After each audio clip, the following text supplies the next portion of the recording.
Happy Hour Friday starts now. It's the Sports Bash live, 97.3 ESPN, the 97.3 ESPN free mobile app, live video streaming on the X platform, YouTube, at Mike Gill Show. What's up, everybody? I'm your host, Mike Gill. Josh Hennings producing today's show. You out there. Big show on a Friday. Mets are in town, Citizens Bank Park. We got traffic advisories going up there. They got the, is it the World Cup, qualifiers? What is going on up there? So it's the World Club World Cup. So next year is the World Cup where all the nations play each other. Yep. This year it's all of the professional teams from around the world play each other.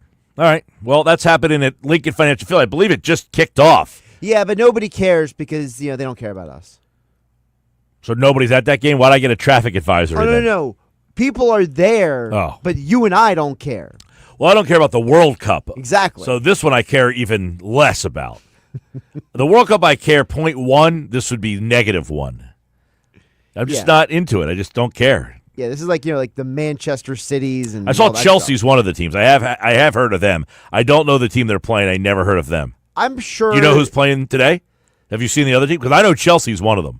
I saw the list before, and I've kind of forgot about it. Well, they're up there at 2. So if you're going to the Phillies game, that game is going to be exiting right around 4:30, 5 o'clock, somewhere in that range. So they're calling for traffic advisories all over the ballpark. If you're going to the Phillies game, obviously I think it's a 7:15 because it's an Apple TV game Plus tonight. So you'll get the Phils a little later than normal. Phillies are at the evening every game this weekend. How do you feel about that, Mike?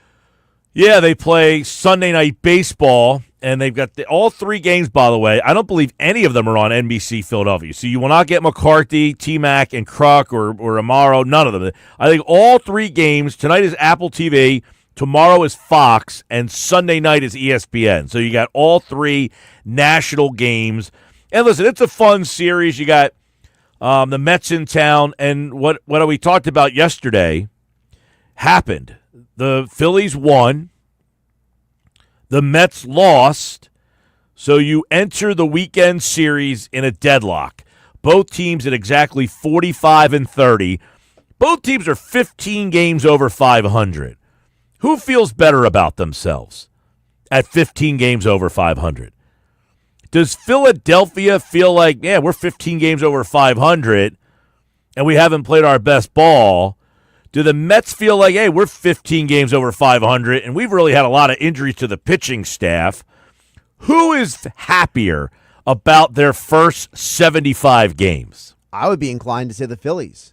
Phillies, by the way, 8-2 in their last 10. Mets have lost 6 in a row. Because I think for the Phillies, you have to look around and say, we had so much that could have gone worse for us with the injuries and the slow starts. And the fact that they have found a way, I think, is more valuable than the Mets, who right now, they're just stumbling. They look like a team that everybody goes through it. We just saw the Phillies go through 9 out of 10. They did, but when the Phillies were going through 9 out of 10, there was a specific reason. Well, the Their Mets have a offense specific couldn't score reason. runs. The Phillies, but the Mets do have a specific reason.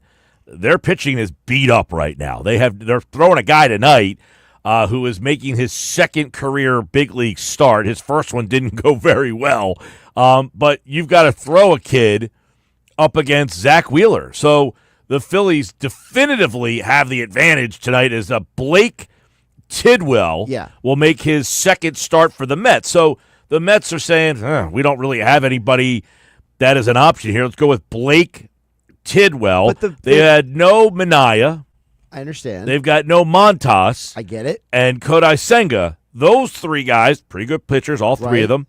None of them have pitched during this streak. Totally get that. But we never came into the year looking at the Mets saying their pitching staff is a strength. Right, but my point would be... So their pitching staff having injuries is kind of like, well, you didn't plan very well for this. Well, if that would make my point, though, is I'm happier if I'm the Mets 15 games over 500. I don't have any pitching, and somehow I'm still 15 games over 500. The Phillies have pitching, And haven't, other than the Harper injury, which is recent, and by the way, they went 1-9 with Harper in the lineup in their previous 10, and they've played very well without him. So you can make a strong argument to say the Harper injury hasn't affected them all that much. The Phillies have not had a major injury to their offense other than the Harper thing right now. Their pitching staff has not. Now, you could say, well, they lost Nola. He was 1-6, so that was kind of a blessing in disguise almost. The Mets would say, well, we're 15 games over 500, and we haven't had 3 of our top 5 starters pitch all year. If I'm the Mets, I almost feel like, man, if I could get my pitching back, we're 15 games over 500. We should have a much better second half of the season. Listen, I hear what you're saying, but back to what my point I was trying to make, which was the Mets right now are struggling because they have an issue that already was an issue.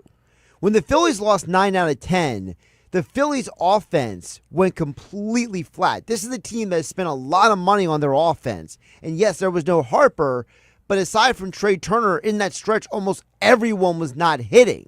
So you survived a stretch where something that should be a strength of your team let you down, and you came out the other side okay. Well, but this is what the Phillies have been, though. I mean, this isn't like something new. This is who they are. We know they're going to win games. They're going to get hot. They're going to go up and down. So them being 15 games over 500 isn't really a surprise. So you're not impressed?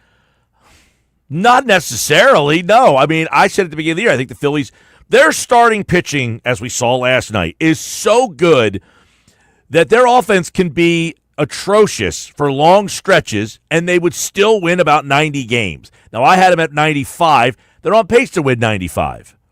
So there's nothing that has happened that you say disappointed. I don't want to say I'm disappointed.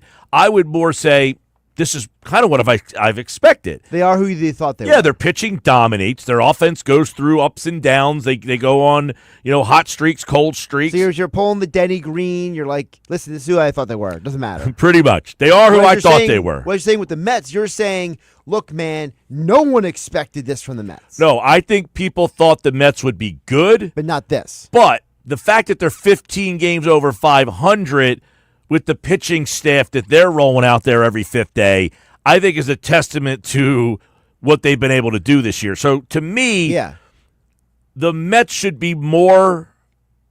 What was my original? How did I phrase it? Well, you were phrasing it as who's happier about happier at this 15 games. I think the Mets are happier to be 15 games over 500 based on their pitching versus now. I see what you're saying. You're saying the Mets pitching wasn't any good. Anyway, if they have Minaya and Kodai Senga and Frankie Montas, right, those are 3 pretty good pitchers. You're not looking at an all-star ace, Cy Young, Zach Wheeler type pitcher, but I bet you if those guys are healthy all season long, right, you probably, Senga's like 7-3. He has a hamstring problem. Yeah. He's been banged up multiple times over the last few years. But let me ask you this, Mike. We know one of the problems for the Mets is their pitching. Okay? We know one problem with the Phillies is a consistent bat. If there was a scenario where you swapped Christopher Sanchez and Pete Alonso on these teams, how different would these teams look? That's a good question. Because Pete Alonso, he's a right-handed bat that would fit perfectly for the Phillies. Mm-hmm. And Christopher Sanchez, he'd probably be the ace of that team. It's a great trade for both teams. The Phillies could use a right-handed bat. Now he plays first base. That means Harper goes back to the outfield. Something he said he would be willing to do if you got a player, specifically stating Pete Alonso. And the Mets would get a left-handed starter, which would then neutralize Schwarber, Harper, Stott, Marsh, Kepler, and that crew. It's a trade that makes sense for both sides. Man. I think it would help the Mets out more. You think it help the Mets? Well, and I'll tell you, for me, I might be biased because pitching to me is number one. If I have pitching, now you would say the Phillies had the pitching last year and you lost. Okay. Phillies had pitching in 2011 and they lost. I agree. But why they lose? You lost to Chris Carpenter, a better pitcher that day. Right. If the pitcher pitches, you can't beat him. When the pitcher's on, he wins. So I'll take the pitcher and take my chances against the better offense. I will take my chances with Sanchez if I'm the Mets, Christopher Sanchez being able to shut down the Phillies lineup, than Alonso for 4 games. Getting hot. Getting hot, yeah. Now, you only get to face Sanchez once, but they also have Montas, a lefty, Peterson, a lefty. That would be 3 lefties the Mets could throw at you back to back to back. The other thing is now, I don't know that they would go back to back to back, but you might take your shot and say, you know what? We don't want to face Kepler, Marsh, Stott, Schwarber, Harper, those 5 guys. We don't want to give them the advantage.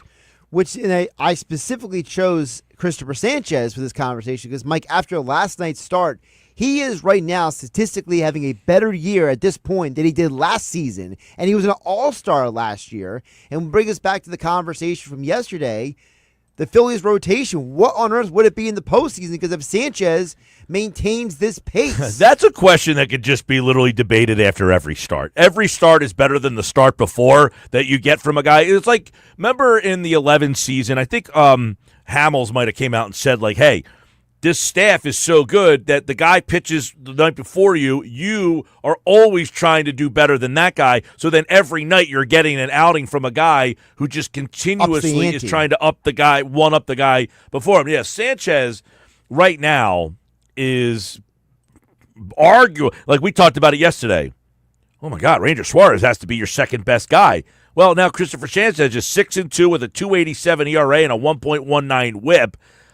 He was excellent. No, he wasn't overpoweringly dominant. He was just efficient last night. Right, and I think that's actually more important than being dominant because last night it saved your bullpen.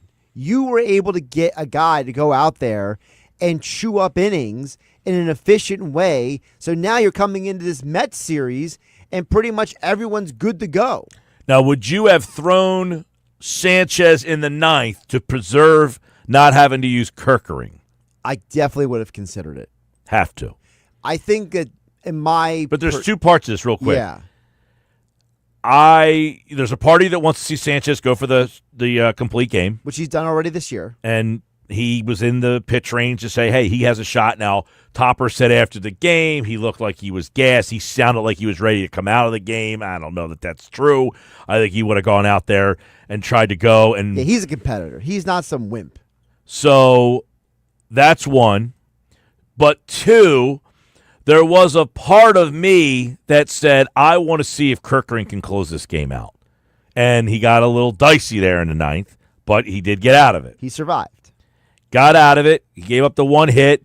Is that a benefit that he struggled a little bit and got out of it? That maybe Kerkering now moving forward can say, I closed the game in a 1-run game. I had a moment. I worked through it. Well, listen, I mean, he gets the first out on a hard hit ball. Then there is Bohm's error that comes into play here. It's an awful error, by the way. Yeah. And then he gets the fly out to left field, and then he gets a single. So now you have first and third with 2 outs here. And this is where you're saying, can Kerkering bear down? Now, you're facing a lousy lineup here. He's facing guys that no one has ever heard of before. But Kerkering gets out of the jam. But Bohm's third base is inexcusable. And that's just an awful, awful error. Now, they end up getting out of it, but it should be noted, Bohm needs to be ripped for that. He's played a pretty good third base for the most part. That's awful. I mean, that is awful in that moment. I mean, that's just concentration, right? Yeah, he just made a lazy effort for it. I mean, he just poorly, his feet aren't square, his body isn't square. He's lunging forward for the ball. Bohm deserves to be ripped in every sense of the word, but it doesn't come back to haunt you. So there's 2, flips of the coin here. I was kind of like, I want to see Sanchez preserve the bullpen because I'd rather not because now you don't know if Kerkering's available for tonight. True. And if he is he the best version of himself? Probably not. So I didn't want to see Kerkering for that, but selfishly I did want to see Kerkering to see how he handled another save situation. And for the most part, look, if Bohm makes that play, it's probably a 1-2-3 inning. Then you're out of that inning, with a clean inning. Then we're saying, hey, Kerkering had to throw. He only ended up throwing 13 pitches, so he should be available to tonight. I thought he threw a couple more than 13. He ended up throwing 13. Sanchez got to 91, by the way. By the way, there's been numerous times this year where if fill-in-the-blank player doesn't bumble the ball or have an error or make a bad play, then fill-in-the-blank pitcher is not in trouble. I mean, it's really getting to be a problem, Mike, that this defense, almost every other night, it seems like, there's somebody who took a bad angle, didn't set their feet, didn't play the ball well. It's like at some point, it's like we hear all the time about how great the Phillies, they work really hard on their defense. Well, something's not adding up. Well, you're average at short. You're average to above average at third. You're really good at second. Harper's pretty good at first base. Your outfield when Rojas is playing in center is pretty good, very good. Kepler's pretty good in left field, and Castellanos is meh out in right field, although he's got a new Instagram. Have you seen this one? No. He's got his Instagram of him walking out to right field with some – I don't know what he's even inferencing here. I don't know what he's trying to say, but it's him kind of walking out to right field. Earnshaw sent it to me earlier. Let me see if I can pull it up real quick. Was it like an Instagram story? No, it's just a picture. It's a picture of him. And it's like the lights are kind of off. Here it is. It's Castellanos walking out to right field, and it says, "Learn the rules like a pro to break them like an artist." Is that like some sort of Marvel? Is that some sort of That's not Marvel. thing that I'm not aware of? Learn the rules like a pro to break them like an artist. It sounds like some sort of like somebody trying to sound like they have like a stoic something. Yeah, I mean, listen, he's an average right fielder. The whole errors in their outfield, you shouldn't have any errors in the right field. Even if you're the worst, you only get an error in the outfield literally if you like drop a fly ball.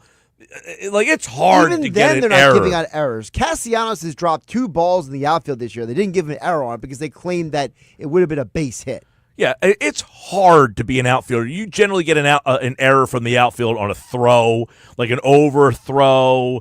It's hard for you to make an error. So to say he has a consecutive green streak of how many of no errors in the outfield, who cares? Listen, I don't trust the error number anymore. I think the fact that they're not giving out enough errors damages our ability to measure these guys defensively. So I have to go off the eye test.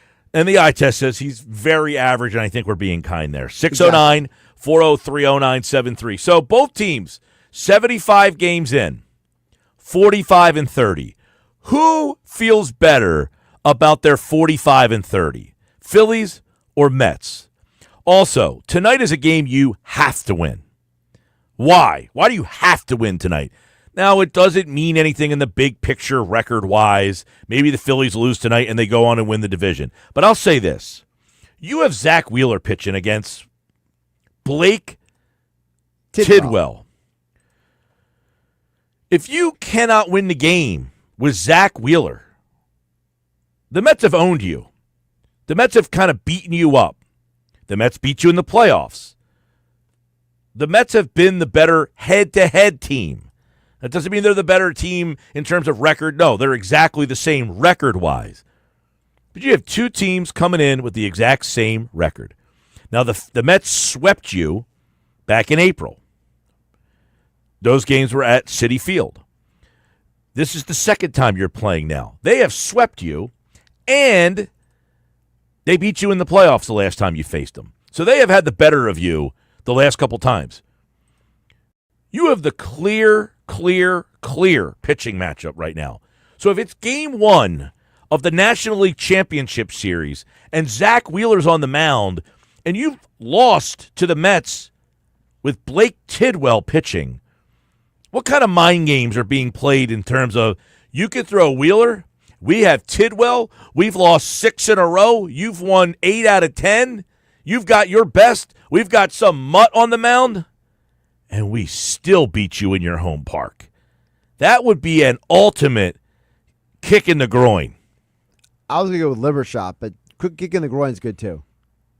Well, I'll tell you what. Either way, they're it's both painful. It's putting you down on the canvas, and you're in pain. Liver shot, kick in the groin, both things would suggest that the Mets are just in your head. Because if they come to Philadelphia with Blake Tidwell pitching when you're throwing your best guy, while you're playing much better baseball than they are right now, they're in this bad rut where they just can't find a way to win, and yet they still find a way to beat your best guy, that would be a tough one to take if you're the Phillies. Because right now, tonight, you have the clear pitching advantage in the game tonight. You have the clear pitching advantage, I think, in the game tomorrow night. Tomorrow night's matchup, I don't say tomorrow night. Mick Abel and Canning tomorrow night. I would go Abel. I'm Yes, saying it's I not see it clear, being. though. I think you might have a slight. Canning's kind of like an Abel. He was a high prospect who was kind of not worked out, and now he's come here with the Mets. He was in Anaheim, right? I think it was Anaheim. Yeah, he's had a good year, though. I mean, Griffin Canning's been good. He's 6-3, 3.80 ERA. You know, he's been okay. I think the Phillies have a little bit of an advantage in that situation tomorrow. Then you have who's pitching Sunday night is Luzardo. Yeah, Luzardo. Luzardo pitches against Peterson. That's a tough matchup for you. Peterson, lefty, has been very good against the Phillies, having a very good year. 5-2, 2.60 ERA. By the way, what do you do with that lineup on Sunday? No Weston Wilson. Thankfully. Now they're suggesting that Otto Kemp might be an that's option. what they said yesterday. Tidwell, by the way, is a righty, so you're probably going to see your regular lineup tonight. But are we saying on Sunday that the lineup, so no Kepler in left field, then Kemp's in left field, then you put Rojas in center? I think it'll be interesting. For the first time, do you put him out there, Otto Kemp, on a Sunday night baseball in that situation? I mean, who do you like less against a left-handed pitcher? Marsh. Or Kepler? Marsh. So do you maybe Which keep is Kepler? weird. I feel bad because March has played pretty well in this last month or so. He's shut a lot of people up. Good for him. But do you keep Kepler then in left field because it's prime time, it's a big moment, or do you say no? We're not worried about that. We're going to put Kemp out there anyway. Well, I think if it's you're choosing, Kepler would probably play left. Rojas would play center. Okay. Marsh would be the guy who has the day off. Unless you just say, hey, the heck with it. We got to start at some point. Let's go with Kemp and stick him out there in left field and see what happens. And if we have to, we'll hit for him or put somebody out there to play defense for him late in the game. Because then that becomes the next thing is somebody has to go out there and be the defensive replacement. Which for can him. be Kepler. Could be Kepler. Yep. Could be Marsh. Marsh is fine in left field. True. He's a much better left fielder than he is a right fielder. By the way, Kepler against lefties this year is actually better than he is against righties. That's bizarre. 222 against lefties, 219 against righties. Now, against righties, he has 8 homers. Against lefties, he has 1. True. So a lot of his power and stuff has been done against right-handed pitching. 609-403-0973. 609-403-0973. We're just starting on a Happy Hour Friday. What are you having on a Happy Hour Friday? Let us know. Give me a good pick this weekend. 609-403-0973. What are you having Happy Hour Friday? I got some picks for you guys. I had a good one this past weekend, Josh. In fact, my buddy just texted me. Got a little text from my buddy. He says, wife's out of town. Let me know if you want to grab a beer this weekend. Oh. Right? Brewery tour? Maybe a little something there. I like it. I'm in. But I got some picks from last weekend. I was out and about. Got a good Happy Hour Friday pick. Probably is the pick I have from Happy Hour Friday. I don't know if they still have it. Oh. I'll explain. But give me a good Happy Hour Friday IPA for the weekend. What am I getting? Where am I going? Let me know. We had people send in Happy Hour Friday stuff already from earlier in the week. We had that Anglesey Ale Works what is it? Hazmat IPA from Anglesey Ale Works down in Wildwood. Check that place out. Good spot. You know what I had there was the birch beer. Oh, did you? Tastes like the Pennsylvania Dutch. Yeah. Yeah. All right, more Sports Bash coming up, 97.3 ESPN. When we come back, we're setting up the show. Mike McGarry from the Press of Atlantic City, Friday 5, Week 7. The Week 7 schedule's brutal. It's a tough Friday 5 this week. Bob Wankel at 3:25 today for a Mike and Bob Friday baseball chat. All that and more. This is the Sports Bash.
2:30 Sports Bash Live, 97.3 ESPN. The Friday Five coming up. My 5 favorite NFL games for Week 7 of this NFL football season. Now, the problem with the Friday Five Week 7, the schedule's not very good. So the whole Friday Five Summer Edition, for those of you who are, just tuning in for the first time or a newbie, or we do a Friday Five every NFL Friday with our 5 favorite games that aren't an Eagles game. So, which 5 games are we watching that the Eagles are not playing in? We picked the 5. So we're doing it in the summer to see which 5 games we think will be the ones that will be the best 5 once we get to the fall. This is a bad week. Week 7 is going to be tough. Week 7 is going to be a tough one. Bob Wankel next hour, Mike and Bob Friday Baseball Chat. You guys out there on the text board, 609-403-0973, 609-403-0973. Got the Phillies and the Mets at Citizens Bank Park. If you're just going around, now the lineup is a little different today because there is no Bryce Harper. But if you look at the Mets and their lineup, you go all the way around, the 9 guys for the Mets right now.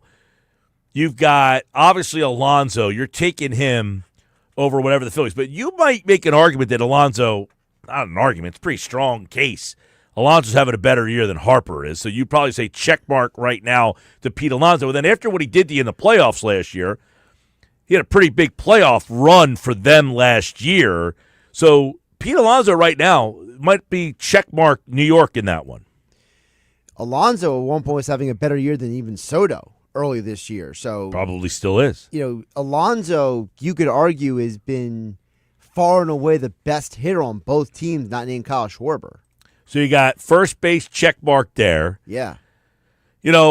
Second base, they got a little mishmash of guys over there. McNeil's been playing some second for them. Stott hasn't been very good, though. I mean, do you look at Stott and say, because he's an everyday guy, I value him? Or do you look at the other guys and say them together are better than Stott? Stott's been so disappointing with the offense. He's a very good defensive player. I'll give him that. You go to, the Mets are just not hitting right now. You go last night, they played McNeil at second base last night. He's hitting .257, which is better than what Stott's doing. Stott defensively probably better. Offensively, he's definitely the Mets better. Contingent has probably been better there. Short, it's a tough one. I mean, obviously, you're getting a good year from Trey Turner. Would you rather have Trey Turner with his propensity to get on base, and he's hitting at the top of the lineup? Lindor has got a little bit more power. He still has a pretty good on base percentage. It's not as good as Turner's. It's a tough one. It's just whether you like the flair of Lindor. Do you trust him more in bigger moments? He has shown himself to be clutch in big moments. So I would probably lean to Lindor.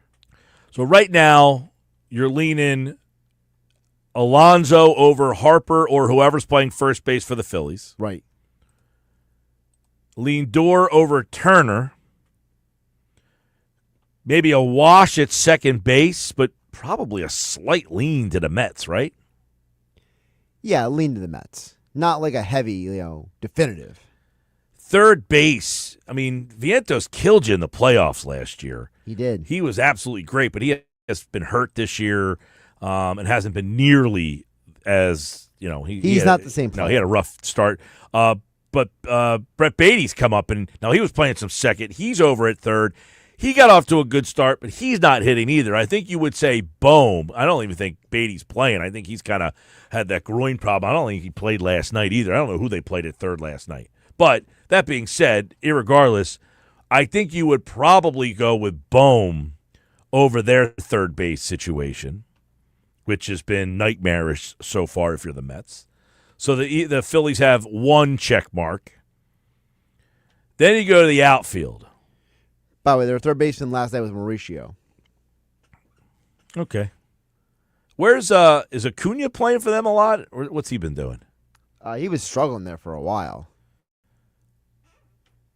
I know he got a lot of playing time last year when Lindor was out, but All right, so the outfield. Their outfield is about as a mess as yours is. Nimmo's got a little bit more power than what you're getting from Kepler. So Nimmo and Kepler, probably slight lean to Nimmo there. You go Nimmo over Kepler? Yes. Probably would. He's the lefty, and then Marte would be the right-hander in there. Marte looked really good in the Phillies.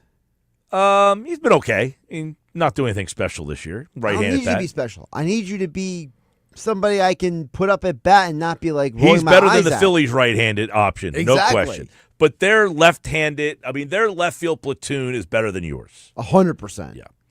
Center field, they've got Tyrone Taylor, who has been not great. Yeah, Tyrone Taylor was that prospect from the Dodgers, remember? And he just never worked out. Yeah, he's having a rough go. So they have a center field issue as well as you do. Then they got Soto. And Soto, you say his name and he's not having a great year. He's been okay. His on-base is where he's really good. He's got a great on-base percentage, even for a guy hitting 248. By the way, he's on base, by the way, 38% of the time, which is down from his 418 career. Very underrated defensive player, Juan Soto. So there are 3 outfield spots. You can make a strong argument that they're better at all 3 spots. Or at least 2 out of 3. The center field, the center field is half a dozen, one or the other. And then the DH, you're better. You're better than any guy they hit in that spot. 100%. Yeah. Winker, I think Winker's hurt too. Winker's hurt too, yeah. Yeah. Vientos is hurt. He's DH'd a little bit for them. Correct. So offensively, the Mets lineup is probably a slight check. But, by the way, we didn't go over the catcher. They've got Alvarez, who's meh. He's okay. Yeah, young kid. Very young. What's he, 23 years old? And Torrance is the other guy. They're both just meh. But Alvarez is the kind of guy that you kind of wish you had, only because of the fact that you're catching beyond Real Muto. Yeah, is very he's a 23-year-old, young guy. You would say, hey, I wish I had a young catcher in my system, and exactly. You just don't. But that being said, the Mets offense is not murderer's row. No. So you stack up. So my point with this is, you talk about with the Phillies and the problems that they have. You just kind of go position by position and say the Mets don't really have that much of a depth to their lineup either. No. This isn't you've got to go through Alonso, Lindor. It's really that Alonso, Lindor, Soto, that trio there, and then after that there's a big drop off. Huge drop off. Yeah. Pitching, you can make a strong argument that the Phillies 5 would fill all 5 spots in there. Senga's been pretty good. I take that. Senga's been awesome. When Senga's healthy, he is a stud. You can make an argument that Senga, healthy, should be number 2 in the Cy Young right now. Yeah, 2 or 3. Where's he at? Where's he at in the Cy Young, Senga? Let me go pull up his odds. He's 7-3 with a 1.47 ERA and a WHIP of 1.1. That, to me, that's better than anybody's numbers on the Phillies. So, yeah, Senga would definitely be in the 5 with those numbers. So definitely put Senga in the 5, but he would probably be the only guys that would be in there. Right now, National League Cy Young, it's Skeens 1, Wheeler 2, Sale 3, Yamamoto 4. Wow, where the heck is Senga at? He is not on the list at all? Are you kidding me? His numbers are outrageous. I see Senga down at, 4, 6, 8, 10. He's at 12. He's plus there he 6, is. 000. 6,000 to 1. 6,000 plus Yeah. 6,000. His numbers are outrageous. He's just hurt. That's the problem there. I'm sure him being hurt is probably the main demerit against him being higher, because you look at a guy like Logan Webb and Robbie Ray, those guys are having good years, but not having Cy Young years. No, right now, Skeens is minus 370, which is crazy because the Skeens being a Cy Young Award winner kind of is, to me, rubs me a little bit the wrong way in this situation. Well, did it bother you when DeGrom and Felix Hernandez won their Cy Youngs? No, because I don't know that there were candidates that were like, it's like the years where there was a couple times where Trout won MVPs and you're like, man, he's on the last place team, but then you were like, well, there really wasn't a player from a good team. I remember like the Yankees didn't have like an MVP candidate, like the teams that were good that year didn't have like, so therefore you could just take the best player and say, hey, he was the best player even though he was on the worst team. In this situation, you've got Paul Skeens pitching for a team that is 16 games under 500, which is no fault of his. But to say he is the Cy Young Award winner is kind of tough when there are other pitchers on good teams that are in the conversation. Now, Skeens right now with a .88 whip is pretty nasty with a 1.85 ERA. But if I'm Senga, I'm 7-3.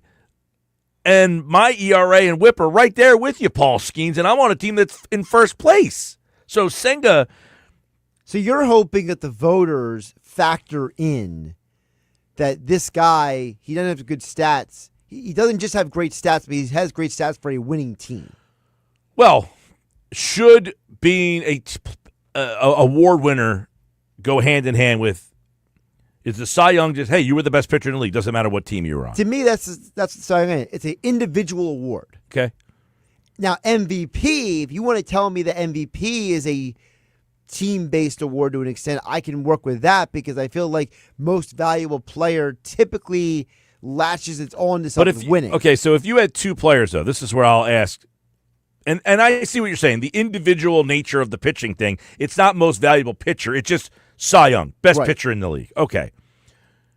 But if you're saying these two pitchers are pretty close, do you look at the win-loss record and use that as any sort of tiebreaker? I hate the win-loss record. I think it's one of the most fraudulent stats in the world. Like, I remember, what was it, like the 99 Cubs, like Steve Traxel had like 20 wins or whatever. Like, there have been years that dudes have like all kinds of wins. Like, I argue with Billy Schwein about this all the time. Pitcher wins is the stupidest stat to me in the world. Because you could be on a great team and win games and have a 4 ERA. Whereas you could have a guy be on an average team. He only gets like 13, 14, 15 wins, but he could be like Paul Skeens.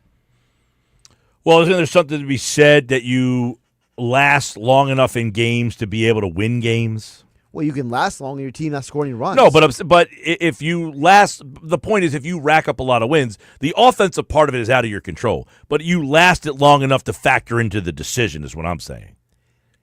A lot of times people now, the win-loss gets kind of negated because these pitchers don't last enough to qualify earn the win. So my point is if you pitched a game and racked up 20 wins, the offensive part of it's out of your control. But you at least did your job by pitching long enough in the game to qualify for the win. Well, that's why I like the quality start stat. Because to me, the quality start stat... Yeah, I don't like the quality start stat, though, because I think the criteria for what is a quality start is not very quality. So that's my point. I like the quality start stat, too, but I don't like the criteria to qualify for a quality start. So what's it, like 3 innings, 6 innings? No, it's minimum 6 innings. Of 3 runs or less. Less. Right. You can't allow more than 3 runs. You got to go at least 6 innings. Yeah. That's why I like it, because... I like the premise of the 6 innings at least. The 3 runs, I think, is like... You would rather be 2 runs? I think so. That, to me, is more of a quality start. 6 innings and 3 runs is kind of like, hey, man, you're the number 4 starter. Thanks for playing. Right, but if you're a guy, so let's say... and I'm just using this as an example. Zach Wheeler led the National League last year in quality starts. Mm-hmm. He had more than Chris Sale, who won the award. But the argument was that when Wheeler had that one bad start last July, that demerited his stats across the board. But he still finished the year being like, you could argue he was more consistent throughout the year than Chris Sale. I get it. Like, the quality start, I just don't. I think 6 innings of 3-run ball is not quality. Sounds like average. You know what I'm saying? I understand that. I don't think it's average because, like, in today's baseball, average is like a 4 ERA now. Like, almost everyone is out there barely pitching 5 innings. If you gave up 3 runs in 6 innings every time out, what would your ERA be? I don't even know. Well, you could figure it out. I mean, I could put it into a calculator. Yeah, that's what I'm saying. You like if you gave up 3 runs in 6 innings every time out, I think you would just be an average pitcher. That's why the quality start thing to me is it's 6 innings and like 2 runs would be now that's a quality start. You gave up 2 runs. The 6-inning thing's still even a little weak sauce for me. I mean, the fact that these guys can't pitch 6 innings is borderline pathetic. Like, it is sad that these professional pitchers, major leaguers, can't get through 6 innings of a game. So if you go 6 innings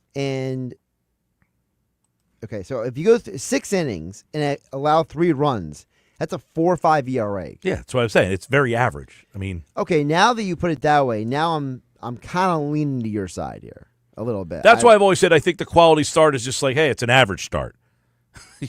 Thanks for being average. So now if you allow 2 runs in 6 innings, that's a 3 ERA. Exactly. 3, still not even great. Just no, but it's good. Yeah. Interesting. Yeah, no, the three. If you give up 3 runs in 6 innings every time out, you'd have a 4.50 ERA. Now, my question is, I'm putting it in here. If you went 7 innings and allowed 3 runs, that's a 3.8 ERA. Still not great. Not great, but it's under 4 at least. Yeah, but that's my point. The quality start is rewarding you for just being average. Average. Okay. You were average today. Thanks for playing. You didn't suck. Interesting. Yeah. By the way, Senga, who's missed a lot of time this year, he's only got 1 less start than all the Philly pitchers. So when did Senga due back? I know he's got a hamstring problem. Because he, to me, would be the guy who would be the competitor to Skeens right now numerically.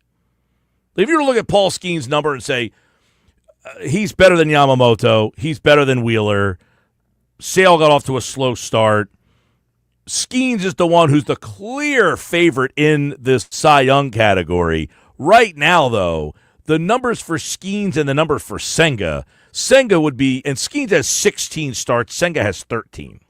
So the MLB article I have in front of me says that he is going to be shut down for 2 weeks, but because he has to ramp back up, he is a month away from his return. Then he's out of it. He's going to be hurt for too long. He's going to miss too many starts. I knew he was out. I knew he had a hamstring problem. I didn't know how much longer he would be out, but that would disqualify him, probably not enough starts. Well, according to this article, he is not scheduled to even start ramping up again until the end of this month. Yeah. So then that's a shame. He wouldn't be back until around the All-Star break. Yeah, that's a shame because he's pitched awesome this year. His numbers would rival what Skeens do, and Skeens got the better whip. Senga's been awesome this year, though, and that's one part of what I was saying before. The Mets have to feel better about being 15 games over 500, better than the Phillies do. When you've lost a guy like that, Minaya hasn't pitched at all this year. Montas hurt. Got to feel better if you're the Mets 75 games in than if you're the Phillies 75 games in. They play tonight. We'll get the lineups and everything for you. Sports Bash Live, 97.3 ESPN, the 97.3 ESPN free mobile app. And you can watch the show live on the X platform and on YouTube at Mike Gill Show. Subscribe and be a part of the show. Friday 5 coming up.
All right, 254. Got some happy hour Friday picks coming in.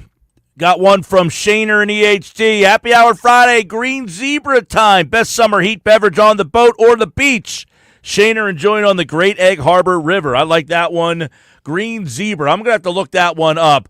Follow the goal or bat spike from Cape May Brewery. That one is a text with no name. Good. I'll have to look that one up during the break as well. 609-403-0973. Pat in Ocean City sends us a nice picture there, Josh. Harpoon summer style. Look at that one there. Guys in the tube going down the river with a nice harpoon summer style. Where can I get that one at? Let us know on the text board 609-403-0973. Josh from Cape May. Kane Wax Comb 4.08 on Untapped.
Happy Hour Friday, everybody. A lot of picks coming in. I like it.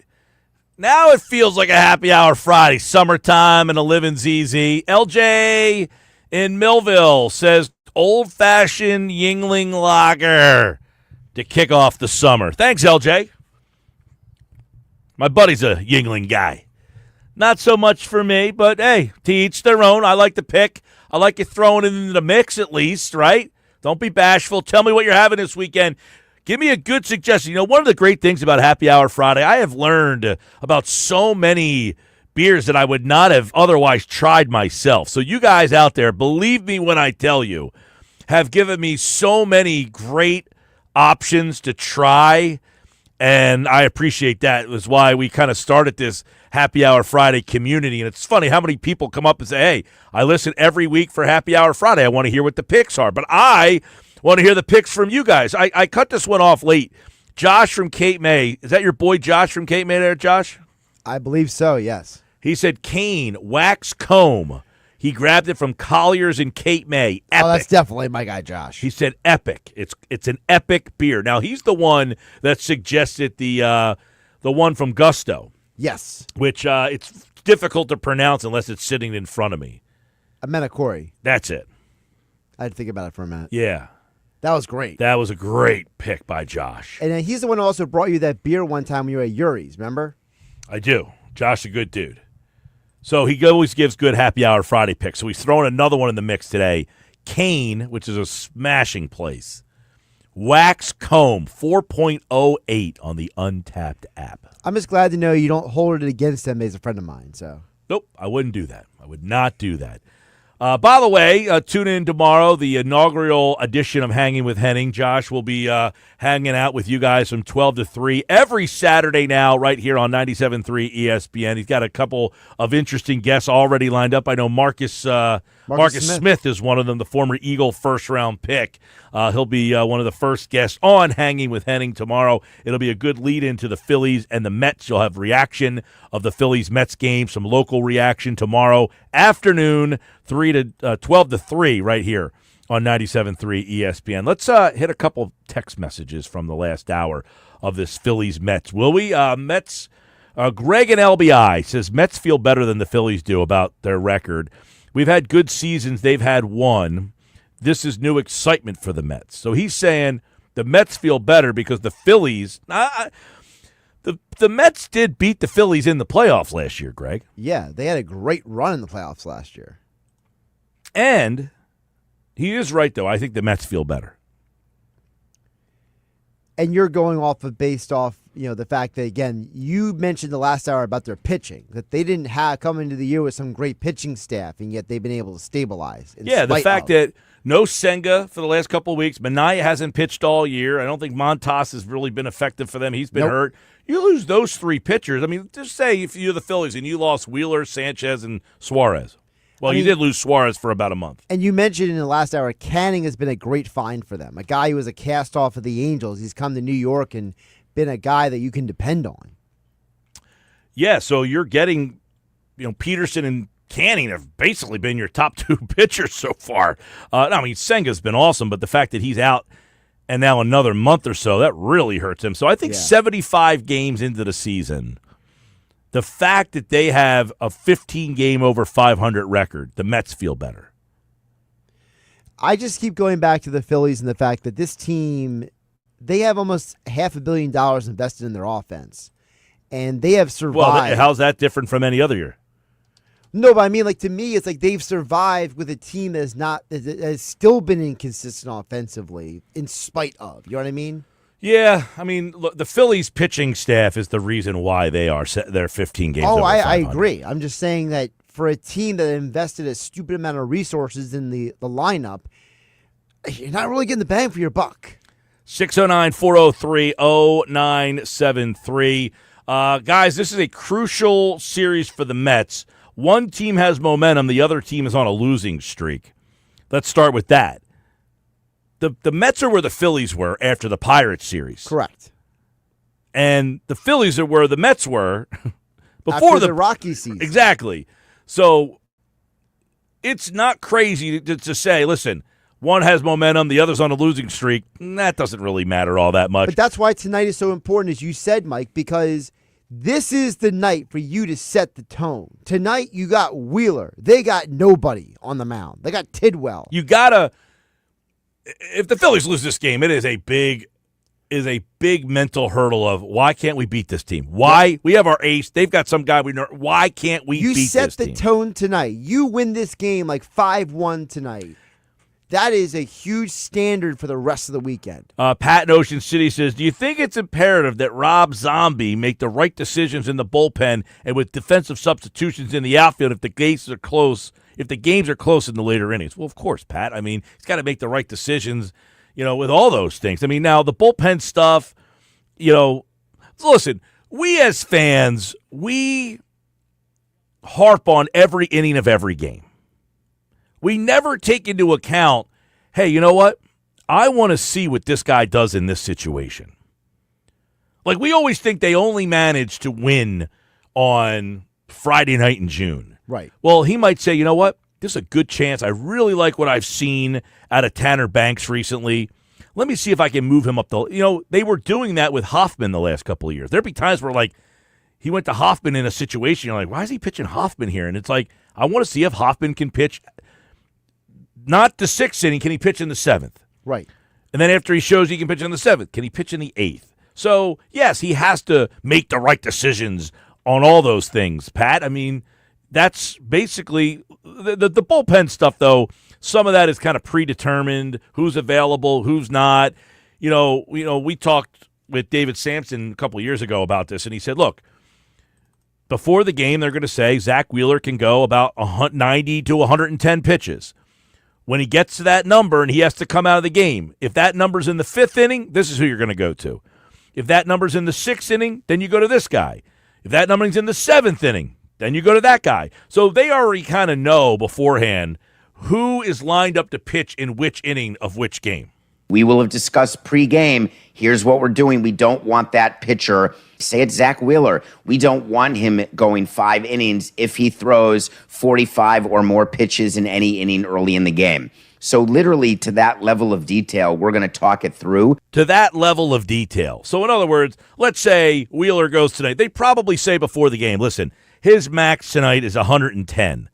If he gets to 110 pitches, you got to get him out of the game. When does he get to 110? Right. Is it in the 5th? Is it in the 6th? Is it in the 7th? If it's in the 5th, you're going to go to Taijuan Walker. If it's in the 6th, you can go to Taijuan Walker. If it's in the 7th, we want you to go to Matt Strahm. Even use of the bullpen, we've gone through and mapped out who we want ideally in the 7th, 8th, 9th, who we want in the 7th if it's maybe our closer, because if you're at a certain part of the lineup because of how the game goes, then we want the closer used in the 7th or 8th. All of that is discussed pregame. All of that discussed pregame, and that's what you see with the Phillies. The one night they have Kirkering closed, the next night he pitches the 8th. Why? Well, if these guys come up in the 8th, we want Kirkering. If these guys come up in the 8th, we want Strahm. So they know which guys, we always hear Topper talk about pockets. If this pocket comes up, lefty. If this pocket comes up, righty. And that's what you deal with when you don't have a closer. And then the defensive substitutions, I mean, that is, I think, something that Topper, as this year goes on, I think you'll start to see him do more of that with Cat. He's not going to do it every single night. He's not going to emasculate the guy. I'll just say really quick, though, and I understand that people view Rob Thompson as, what is he doing? He just stands there. He's stoic. I want some more. At the end of the day, Rob Thompson is only as good as the roster he's given. And I can't be too mad at Rob Thompson when the front office did not give him a deep bullpen. So when he makes some of these bullpen decisions, I always ask, what did you want him to do? He doesn't have a lot of options. Doesn't have a lot of options in that bullpen, so you have to manage it the best way possible. Best way possible is to basically pitch to their strengths. The lefty comes up, or two lefties are going to be in an inning, go with Strahm. If it's righties, go with Kirkering. And you hope for the best. Yeah. 609-403-0973. 609-403-0973. we talked about it earlier last night would be a situation. I wonder how they would have talked about that before the game with Sanchez because the 91 pitches, is that a number that Sanchez, you would say? Because Topper said after the game that he looked like he was kind of gassed. Now, is that Thompson's way of maybe not saying that, hey, we set the number? Right. Did he maybe not want to say that? Does he not want to say, well, we set the number at about 90 pitches and he hit that number and he gave us he did a good job for us? Because he said, I think if we would have asked him to go back out there, he probably would have. But was the number predetermined? Hey, if he gets to 90, that's the number. But the fact that he got to the 90 you don't normally think he's going to get to 90 in the 8th inning. Normally it's like, hey, you got to 90 pitches and you're in the 7th. Because I will say that part of the reason why Thompson has this job is because of the relationships that he has with the players, how he manages the clubhouse. And I do have to wonder, like when Thompson said that, how much of that was the pregame predetermined number and how much of it was Thompson being like, I know my guy. He says he wants to be out there, but I don't need him out there on June 19th. That as much as I need him on October 19th. I think the June 19th thing is interesting. This season for Christopher Sanchez, last night he threw 91, the start before 98, the start before that 100. Now, mind you, those he threw 98 in 7 innings, 100 in 7 innings, 96 in 6 innings. So that's why you wonder, what was the number set at? It almost seems like it would be like it doesn't matter in this spot because he's at 91 in the 8th. Right. Can you go out and pitch the 9th?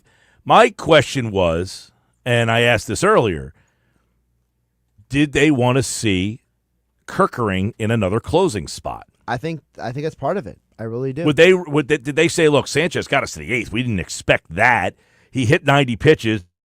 That's the number that we're around. We don't mind if he gets to about 100, but you know what? He got to 91 through 8. We would like to see if Kerkering – we liked what we saw from Kerkering closing the game out earlier this week. Let's get him another save opportunity and see how he handles it. Yeah, to me, seems like the more possible thing here. Because, again, as a manager, you have to factor in more than just one guy, right? Mike, you can't be someone who says, I'm only concerned about – no, you got to think about the whole team. And so you're managing 26 guys, not just the starting pitcher. Yeah.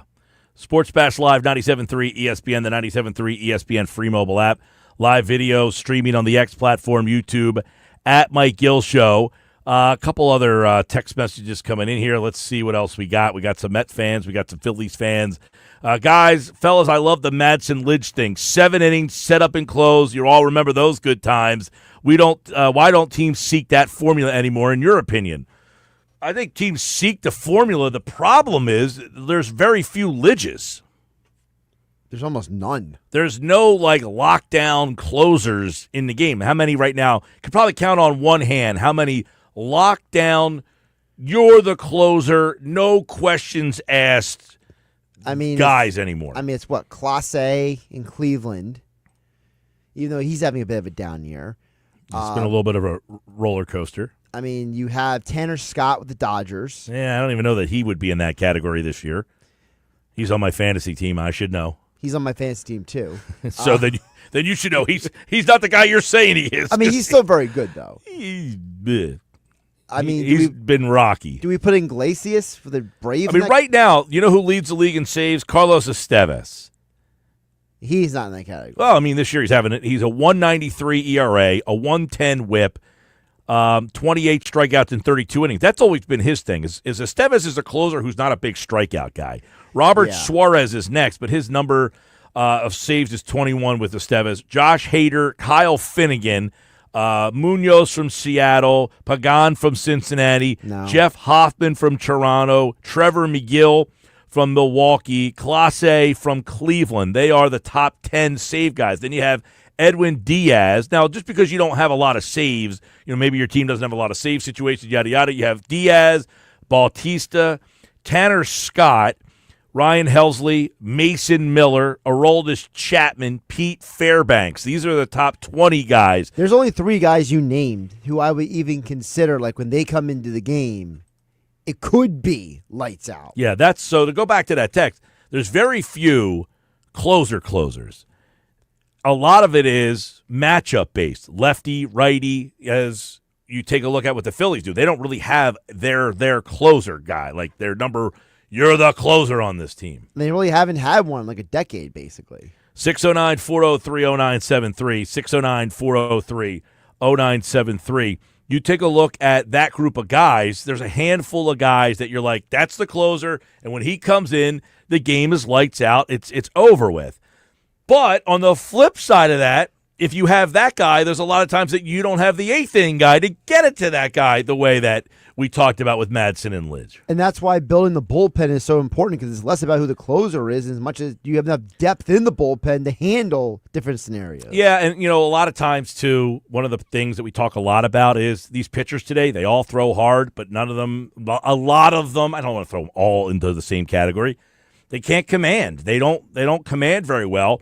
They throw hard, so they don't throw enough strikes. They're throwers. They're not pitchers. To be consistent enough. So that's why you don't see the Madsen Lidge thing like you did back then.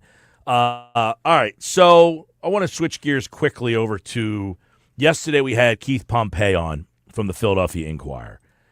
The Sixers have the third pick in the draft on Wednesday night. You can hear that draft on 97.3 ESPN. Yesterday, the reporting was that Ace Bailey was supposed to come to Philadelphia. He canceled on the Sixers. He was supposed to be here today. He did not end up working out for the Sixers. Would the Sixers still be willing to bring in Ace Bailey, the presumed third best prospect in this draft class, with Bailey backing out on working out for them? Here's what Keith Pompey from the Philadelphia Inquirer told us Thursday on the Sports Bash. You're the 76ers. You have to at least give, even if you don't want him, you have to give that impression that Ace Bailey is still in play, right? Let's say if I'm the Washington Wizards who want to select 6, and I know that the 76ers are going to take VJ Edgecombe or Trey Johnson. Well, the team that I'm trying to trade with is the Charlotte Hornets now, right? You know what I mean? I'm like trying to start there. So I feel like the more that the Sixers act like they're interested, that comes to a point where more teams are going to give you more assets to get them. He's basically saying you got to play coy. You can't say, "Hey, we're writing this guy off because he decided to not show up to the workout." So keep that in mind. If you're already saying the Sixers should not draft Ace Bailey, you're still going to hear his name. But who does Pompey thinks that the best balance between best player and need is? Is it Ace Bailey or is it somebody else? It's a number 3 pick. Typically take a guy who's best player available. But when you look at where the 76ers roster is and how they're trying to win a championship, when you see a guy like VJ Edgecombe, a lot of people like him. I like him as well. But when I look at him and I see that he's only 6'4", and who knows, he's probably going to be the pick. But when you look at him, you try to factor in like, okay, what does that mean when you have a Jarrett McCain? What does that mean if you're trying to bring Quentin Grimes back? You know, you have a bunch of guards. So Edgecombe is a name we've heard a lot about. Do the Sixers, is that the guy that they value the most? You're starting to hear that sounds like that's a guy that they are really starting to lean towards. But what about a guy like Trey Johnson? A lot of people think that he is the best fit. What does Keith Pompey think? Trey Johnson is a good pick. The thing about Trey, though, good guy, but, he puts me more in mind of like a Klay Thompson type of guy. And what I mean by that is, he's a guy that comes in, he's known to be a great shooter, stuff like that. But at the same time, is he's someone that you think, okay, right now we passed on these other dudes. He's there. Are we going to take him? All right. So good breakdown there because you passed on a couple other guys. Are you going to take Trey Johnson? Is Trey Johnson in your mind the best shooter? He offers size. He's a guy that, kind of fits in better than maybe Edgecombe does. So do you like Edgecombe better or do you like Ace Bailey or is Trey Johnson the wild card here? But what about moving up to number 2? There's been some, little murmurs on the outside that, hey, they might be trying to get up to number 2. Is that possible? When you see a guy like Desmond Bain getting 4 first-round picks, right? You see Mikal Bridges last year getting 5 first-round picks. Well, if this is a draft where there's only 2 guys who supposedly can't miss prospects, how much do you think the Spurs are going to try to get? I mean, think about this. For DeJounte Murray, what did they get? 4 first-round picks from the Atlanta Hawks. So, I mean, how many picks do the Sixers have to go up and get them? And then when we look at it, what other assets do you have? They're not going to take Joel Embiid. They're not going to take Paul George. And they don't need Maxey. And you don't want to get rid of Maxey. So it's just one of those things where I think that you're giving up too much. And maybe you don't even have enough to go up there and get them. Keith Pompey from the Philadelphia Inquirer. I agree with that. Moving up to 2, I think, is nearly impossible with what you have, what the Spurs need.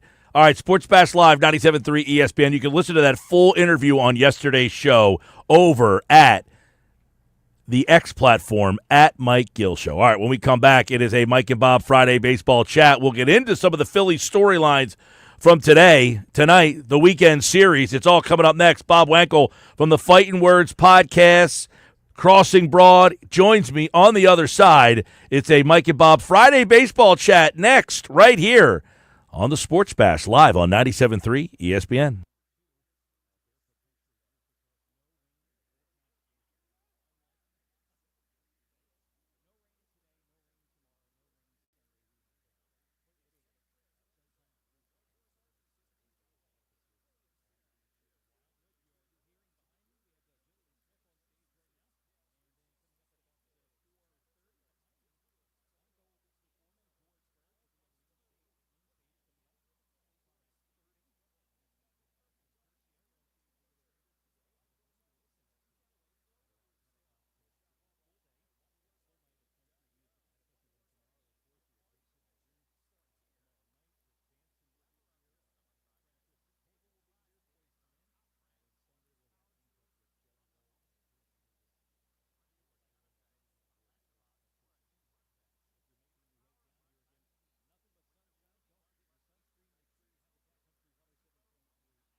All right, 3:27, time now for a Mike and Bob Friday baseball chat. We'll talk some Phils and Mets. They play at Citizens Bank Park. Traffic advisory up there for the Phil. Was that a happy hour Friday crack right there? No, we're doing the black cherry seltzer water here. I heard a nice crack, and you got me all excited for that. What do you got there? This is just seltzer water, so this is PG stuff right here. Gotcha. Keeping it clean for now. But everybody in the listening audience, you guys all heard what I heard, and it got you excited on a happy hour Friday. I think I might hit the seed tonight there, Bob Wankel. There you go. Very nice. Strong move. A little bit. Yeah, strong move. They just put out a new IPA that I got to check out. Very nice. Let me know how that is. I sure will, bud. Phillies Mets, Citizens Bank Park. Both teams 75 games in, same record. Who feels better about their 75-game, 45-30 record? It's a great question. I mean, in this moment, probably the Phillies. The biggest difference, I think, between these two teams for me, and I know that the Mets have certainly gotten the better of the Phillies over the last year, basically, calendar year, including the playoffs, is that the Phillies' starting rotation is real. And the Mets has, by several metrics, actually outperformed the Phillies' rotation this season. But it kind of feels like dark arts. Like I just don't trust these guys. I just don't trust the names. So like you get a guy like Peterson, who you'll see on Sunday night. He's been phenomenal this year. But like at the end of the day, like I'm going to take Zach Wheeler over him. I'm probably going to take Suarez over him. I might even take Luzardo over him. I just think that the Phillies starting rotation is so deep and so good that's the true differentiator between these two teams over 162. Now, I think that advantage shrinks in the playoffs, and as we saw last season and last October, it didn't really help the Phillies. But here on out, the Phillies, if you look at playoff probabilities, look at FanGraphs postseason probabilities, odds to win the division, the Phillies are right now ahead of the Mets, and I think it's really rooted in that rotation. I have the Mets being happier and they feeling better. I'll tell you why, Bob. You just kind of laid out. The Phillies pitching is excellent. They thought they'd be this good. Whatever problems they had, they figured they'd be about 15 to 20 games over 500. I mean, you can't ask for much better than that. With the Mets' injuries to their pitching staff, an already murky pitching staff, they've lost Senga. Minaya hasn't thrown at all. Montas, I mean, they've got to feel pretty good about being 15 games over 500 with the pitching that they do have. Yeah, I mean, look, feeling good. It's like how do you want to define that? Like, are you feeling good about where you're at right now in this moment, surviving what you have survived? Yeah, I think that's a fair way to assess it. Feeling good about what does this mean for the next 3 months or so? I think that might be a different way to look at it. I would make the point, like, we do kind of gloss over this as we analyze the Phillies. They are missing right now their best offensive player.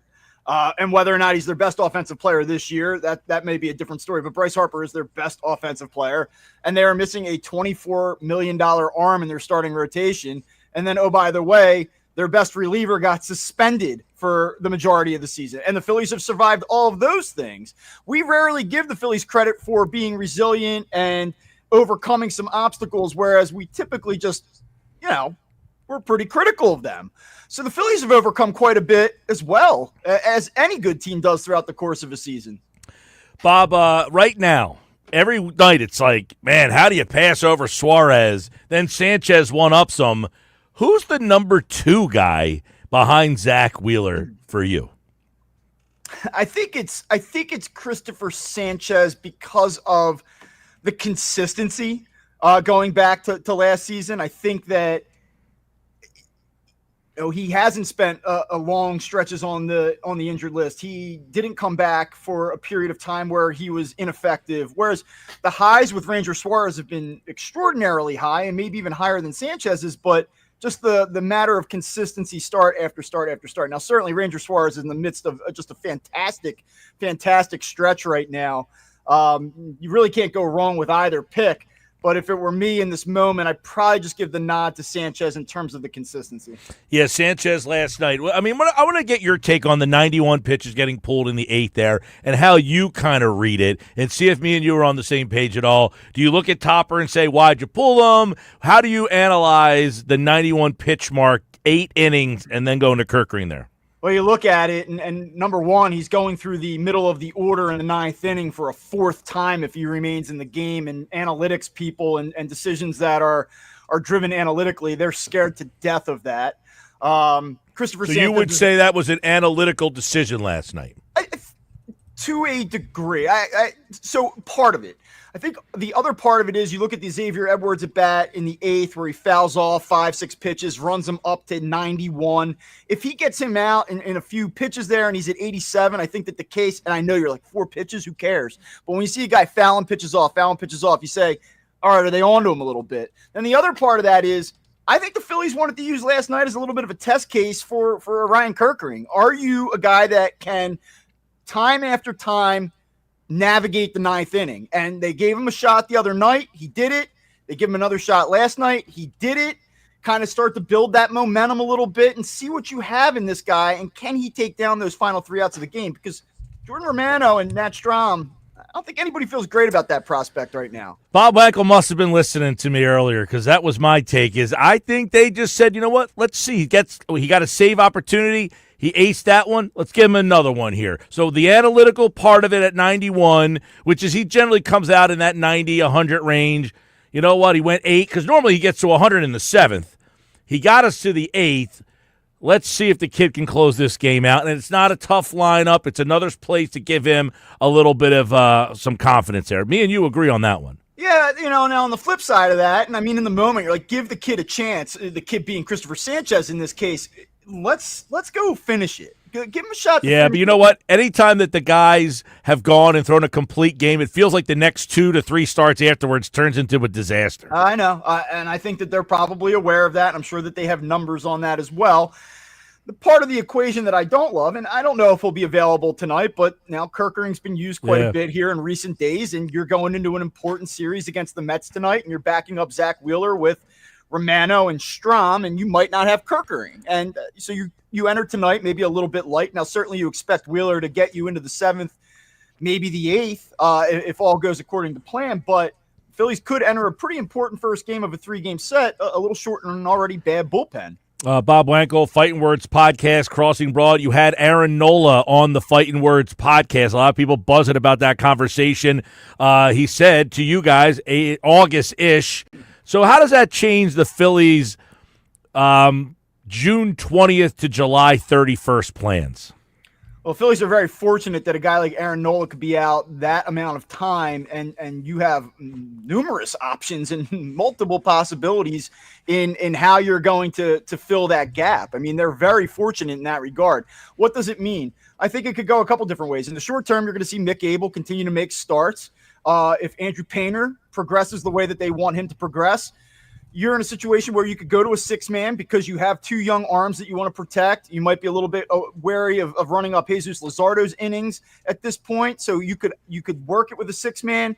You could say, hey, Mick Abel, we're going to hang on to you, but we're going to convert you to a relief option. We want to see if you can take down important outs out of the bullpen because we know that there are gaping holes out there. You slide in Painter in the short term, work it that way.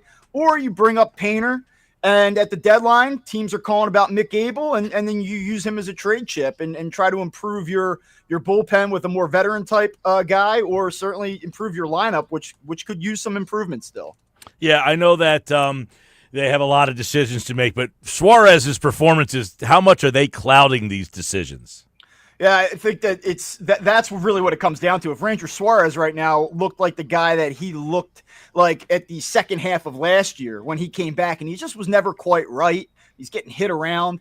I think that it would create a little bit more urgency. It would put a little bit more of a dilemma, in the Phillies decision makers' hands. But because Suarez has been so good, I mean, we're talking about over the last 7 or 8 starts. So you look at the last 6-7 weeks or so. Paul Skeens, like that's what he's been. He's been one of the 5 best pitchers in Major League Baseball since basically May 5th, May 6th, I think it is.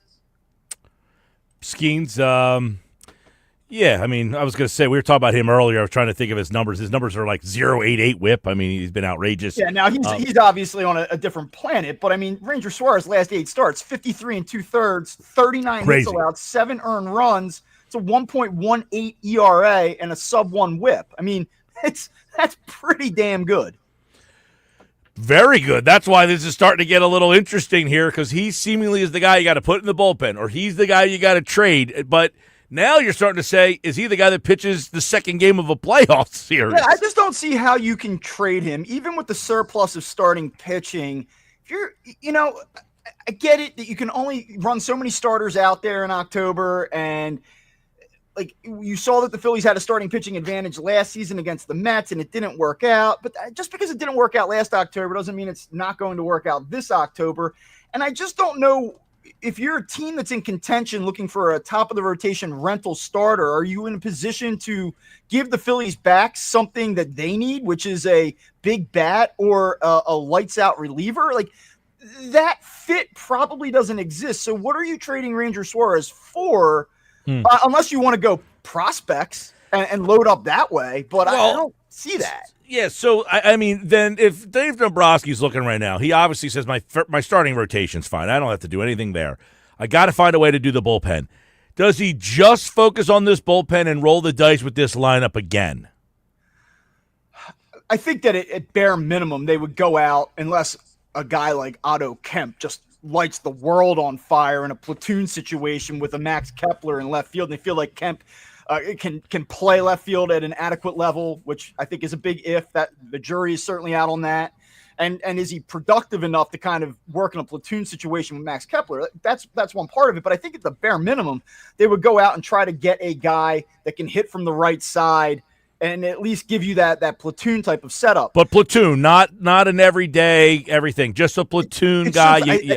It's a cop out. I know it's a cop out, but what's the market look like in 5-6 weeks? How many teams are selling? Is that right player out there where you say, we weren't going to do this. We weren't going to spend, but it's this guy. And we really believe that he's the missing piece that's going to unlock this offense. Then I think you may go in a little bit more than you otherwise would. Yeah, it's funny because the Jim Bowden put that article out. Who would say no to a Felix Bautista, Cedric Mullins for Mick Abel? Baltimore or Philly? It's so interesting, right? Like trying to evaluate Mick Abel's worth right now. I mean, everybody's buzzing about Mick Abel. He's a guy that might be, as you start to turn the page into this next era of Phillies baseball, maybe he's a staple of your rotation. Maybe he's good enough to solve one of the issues that you have in the immediate, which is a right-handed reliever who can get key outs late in a game. Like maybe he is that guy. And why would you trade him and the flexibility that he brings you, both in terms of being a starter and or reliever, and also the financial flexibility of it and having him under control? Why would you part ways with that for a rental reliever, right? When you could maybe do it. So it's a heck of a question. They're in a tough spot. I would ask you, I mean, Marsh has come around. Not that, I mean, it could be a mirage, but he's back to like just an average guy, which is what he's really been. Does Cedric Mullins even provide an upgrade at that spot? Well, he certainly has much more pop. I mean, you just look at the home run numbers this year and you say, okay, we're going from basically, I think Rojas and Marsh combined have 3 homers, and Mullins, I want to say, it's like 13 or 14, if I'm not mistaken. You can maybe bring that up on the fly. Defensively, I mean, his batting average has kind of tanked a little bit here recently. And defensively, there are certain evaluators that really like him. And then some of the metrics don't love him. So it's kind of similar to what you see with Nick Castellanos out in right field, actually. We'll get to him in a minute here. Bob Wankel from the Fighting Words podcast. Make sure you check out the Fighting Words podcast conversation with Aaron Nola. You can get that on all podcasting platforms. Now, I want to get your take on the Castellanos thing in terms of if it happened here as opposed to it being on the road, not a lot of coverage down there. It just kind of, is this thing over and done with? Does Topper get asked about any of this tonight now that everybody's back here? Because it'll be a full brigade of the media tonight. I think there was only, it sounded like 2 people covering the team, both very, very new. Not to say, I thought they'd ask as many questions as you could with only 2 of you there. Yeah. But correct me if I'm wrong, it sounded like there was 2 beat reporters in Miami, one of which I think just got on the beat like 2 weeks ago. That is correct. One is very new, and then the other one became full-time this season. And I think that they did a good job and provided the story. I'm not being critical of them. I'm just asking. No, I know. They ask their questions. They ask their questions and they're done. But that doesn't mean like if they ask their questions and they're done, that they wouldn't get 6 follow-ups from the rest of the people there. Well, that's what I'm saying. I'm not criticizing them at all. Charlotte was on Wednesday. I thought she gave us great information. I'm saying they asked their questions, got their information, tweeted out what they had. But he would have had to answer questions from Charlotte, Lachlan, Matt, Todd. They weren't there, and that kind of seemingly made it go away. There's going to be 3 questions that get asked tonight, or 3 topics that are approached before this game, and I would bet my mortgage on it. 1, hey, Nick, Rob, you guys good? Rob, how are you going to play this moving forward defensively? Like, they're going to talk about this. What happened? Are there any lingering effects? That's going to be the primary pregame topic down there today. They're going to ask for a Bryce Harper update. Hey, what's going on with Bryce? Dave last week or earlier this week said that he was cleared. When he's comfortable, he can return. What does that mean? Like, you've got to ask about that. And then, hey, how important is this series to you guys? Does this one stand out on the schedule, or is it one of 160? And they're going to do that. I mean, those are the 3 things that are come up. So whether or not it's close between Nick and Rob at this point, I think it probably is. But is it something that this media is going to ask about and should ask about? Certainly. I think that we're going to get more of that tonight for sure. So what do you make of how this Castellanos thing goes moving forward? Does he get replaced as a defensive replacement, or have they kind of shied off of that now? I don't think that the friction between Rob and Nick in this situation is all that bad of a thing. I actually think it can be a good thing in a way. How does Rob play it? It kind of feels like, based on what we saw this at the end of the Marlins series, that he might back off this a little bit. And I could see why the player might be annoyed, especially with family in Miami at the move. It's just a weird time to do it, really, for the first time. But when you look, and listen, I know that he's durable and he plays all the time and he's relatively sure-handed when the ball is hit to him. And you can scoff at defensive metrics and StatCast and FanGraphs and all the data all you want. Want to say, like, watch the game, and that's all fine and well. But if you watch the game and you just use your eyes, you see that he is very limited in terms of his arm. He is not somebody that covers a ton of ground.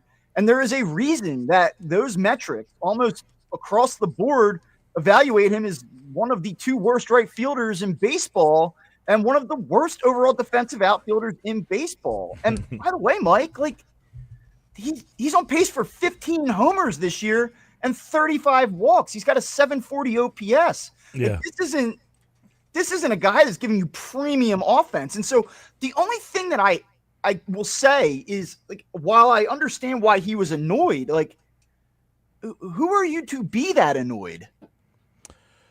I agree wholeheartedly. I think, look, to me, the Phillies did him a favor by letting him have this consecutive game streak. He had no business playing in April and May last year. It was like, why is this guy in the lineup every day he's hitting? We were doing these calls in April of last year, and you're like, how much longer can the Phillies stick with Nick Castellanos? He's unplayable. And yes, look, it's not to say that he wasn't going to get back on track, but I mean, they put him out there every single day. And, like, exactly. But that doesn't mean that just because someone does you a solid and does right by you doesn't mean that you're not allowed to voice displeasure. Like, just because Rob and the Phillies kept him in the lineup doesn't mean that he can't be upset or that he can't say something to Rob. Like, look, like, the moment is the moment. You have a right to express how you feel, but it's got to be done within the framework. Do you think Castellanos is accepting of what happened? I think he probably look. I mean, pure speculation. I mean, it's probably almost unfair of me to answer. Well, this you've question, you've covered Castellanos, so you know him a little bit. So just knowing his personality, the hard part is, like, Charlotte was on Wednesday. Charlotte Varnes from The Athletic, and I said, look, when he answered the question, we're reading your tweets in his personality, which says he's the manager. It's his decision. In other words, I don't like it. Yeah. If you're reading it from his personality, but you know him a little better. I mean, so do you think he's saying, no, I did cross the line, I messed up, and I accept the punishment? Yeah, I mean, certainly those initial comments, the way they came out, it sounded like, yeah, I mean, whatever. I said what I said. But he's such a hard guy to get a read on. But, I mean, some of the stuff that's kind of come out there, whether it be on the broadcast with Fransky, like, there's a general acknowledgement that it was wrong. And kind of like a walk back. I just don't expect this to be like a lingering thing where the Phillies now look at it and say, wow, this is an untenable situation between the manager and the right fielder. We're going to have to do something about it. I think it was a dust up, and I think you probably turned the page. I don't know. You saw his Instagram today. I don't know what to make of that. Did you see his I Instagram today? have not. It's a picture of him walking to right field with the lights off. It says, "Learn the rules like a pro to break them like an artist." yeah. I don't know what that's supposed to mean. I don't know, man. I'm just So it's generally, like, it feels like this might not be over. Maybe it is. I don't know. I think that there's obviously some displeasure about the decision, and then I think that the family too is very aware of what's being said about him online.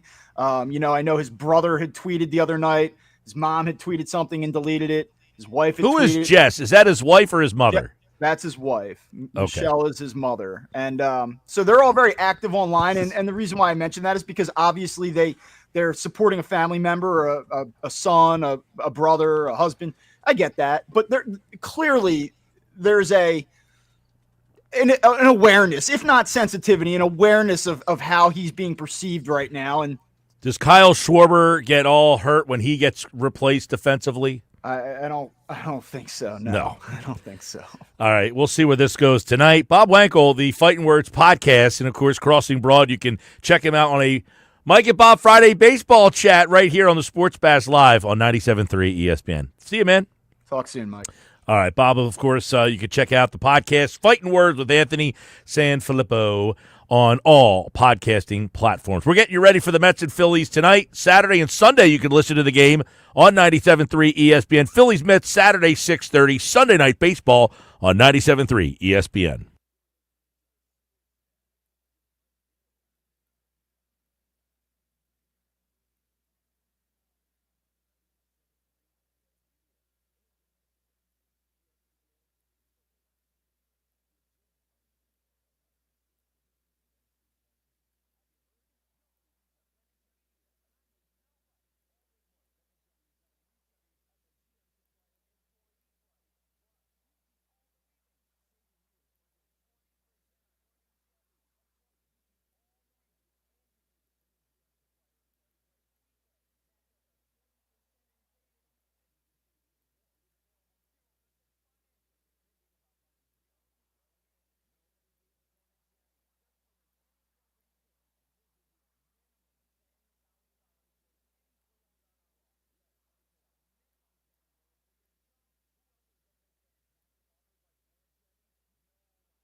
All right, 3:53 Sports Bash. Phillies lineup is out. There it is on the video screen for those of you watching on the Twitter X platform.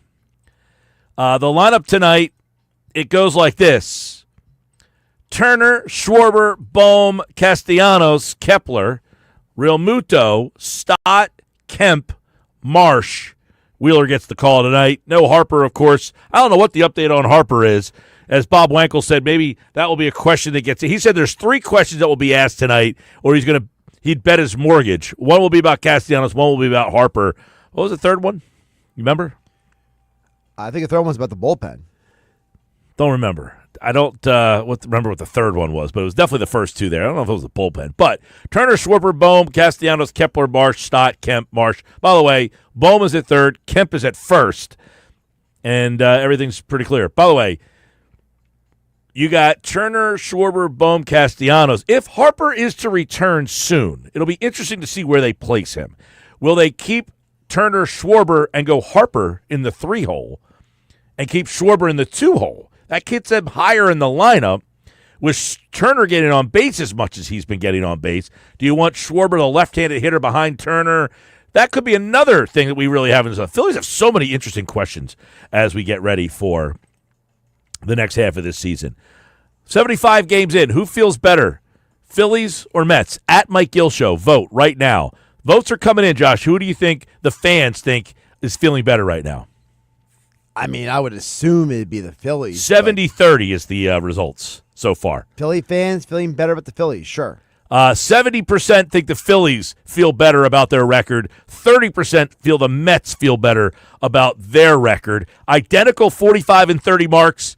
They meet tonight at Citizens Bank Park. Tomorrow night, you can listen to the game on 97.3. Sunday Night Baseball on 97.3. Adam Kaplan, football at 4, next.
this franchise, as so many of us do. Now live, this is Football at 4. And Football at 4 is powered by the Inside the Birds podcast. It's brought to you by Bet365. Whatever the sport, whatever the moment, it's never ordinary at Bet365. Adam Kaplan from the Inside the Birds podcast is here.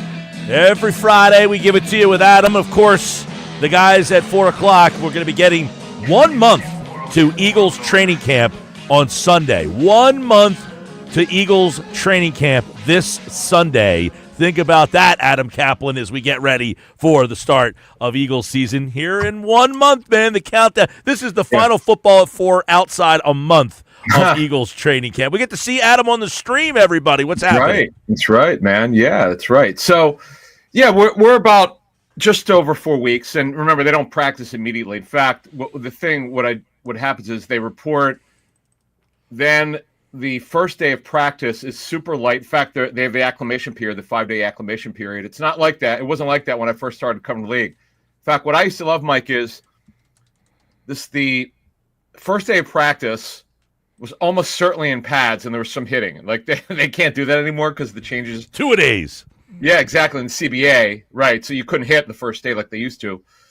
The pads were popping, as they used to say. But not only do the Eagles not hit, they're just not. They're limited to how many days they could be in pads. But look, the off season, as I've said many times, is like AA baseball. You got to be careful of what you hear and what you see and what you read.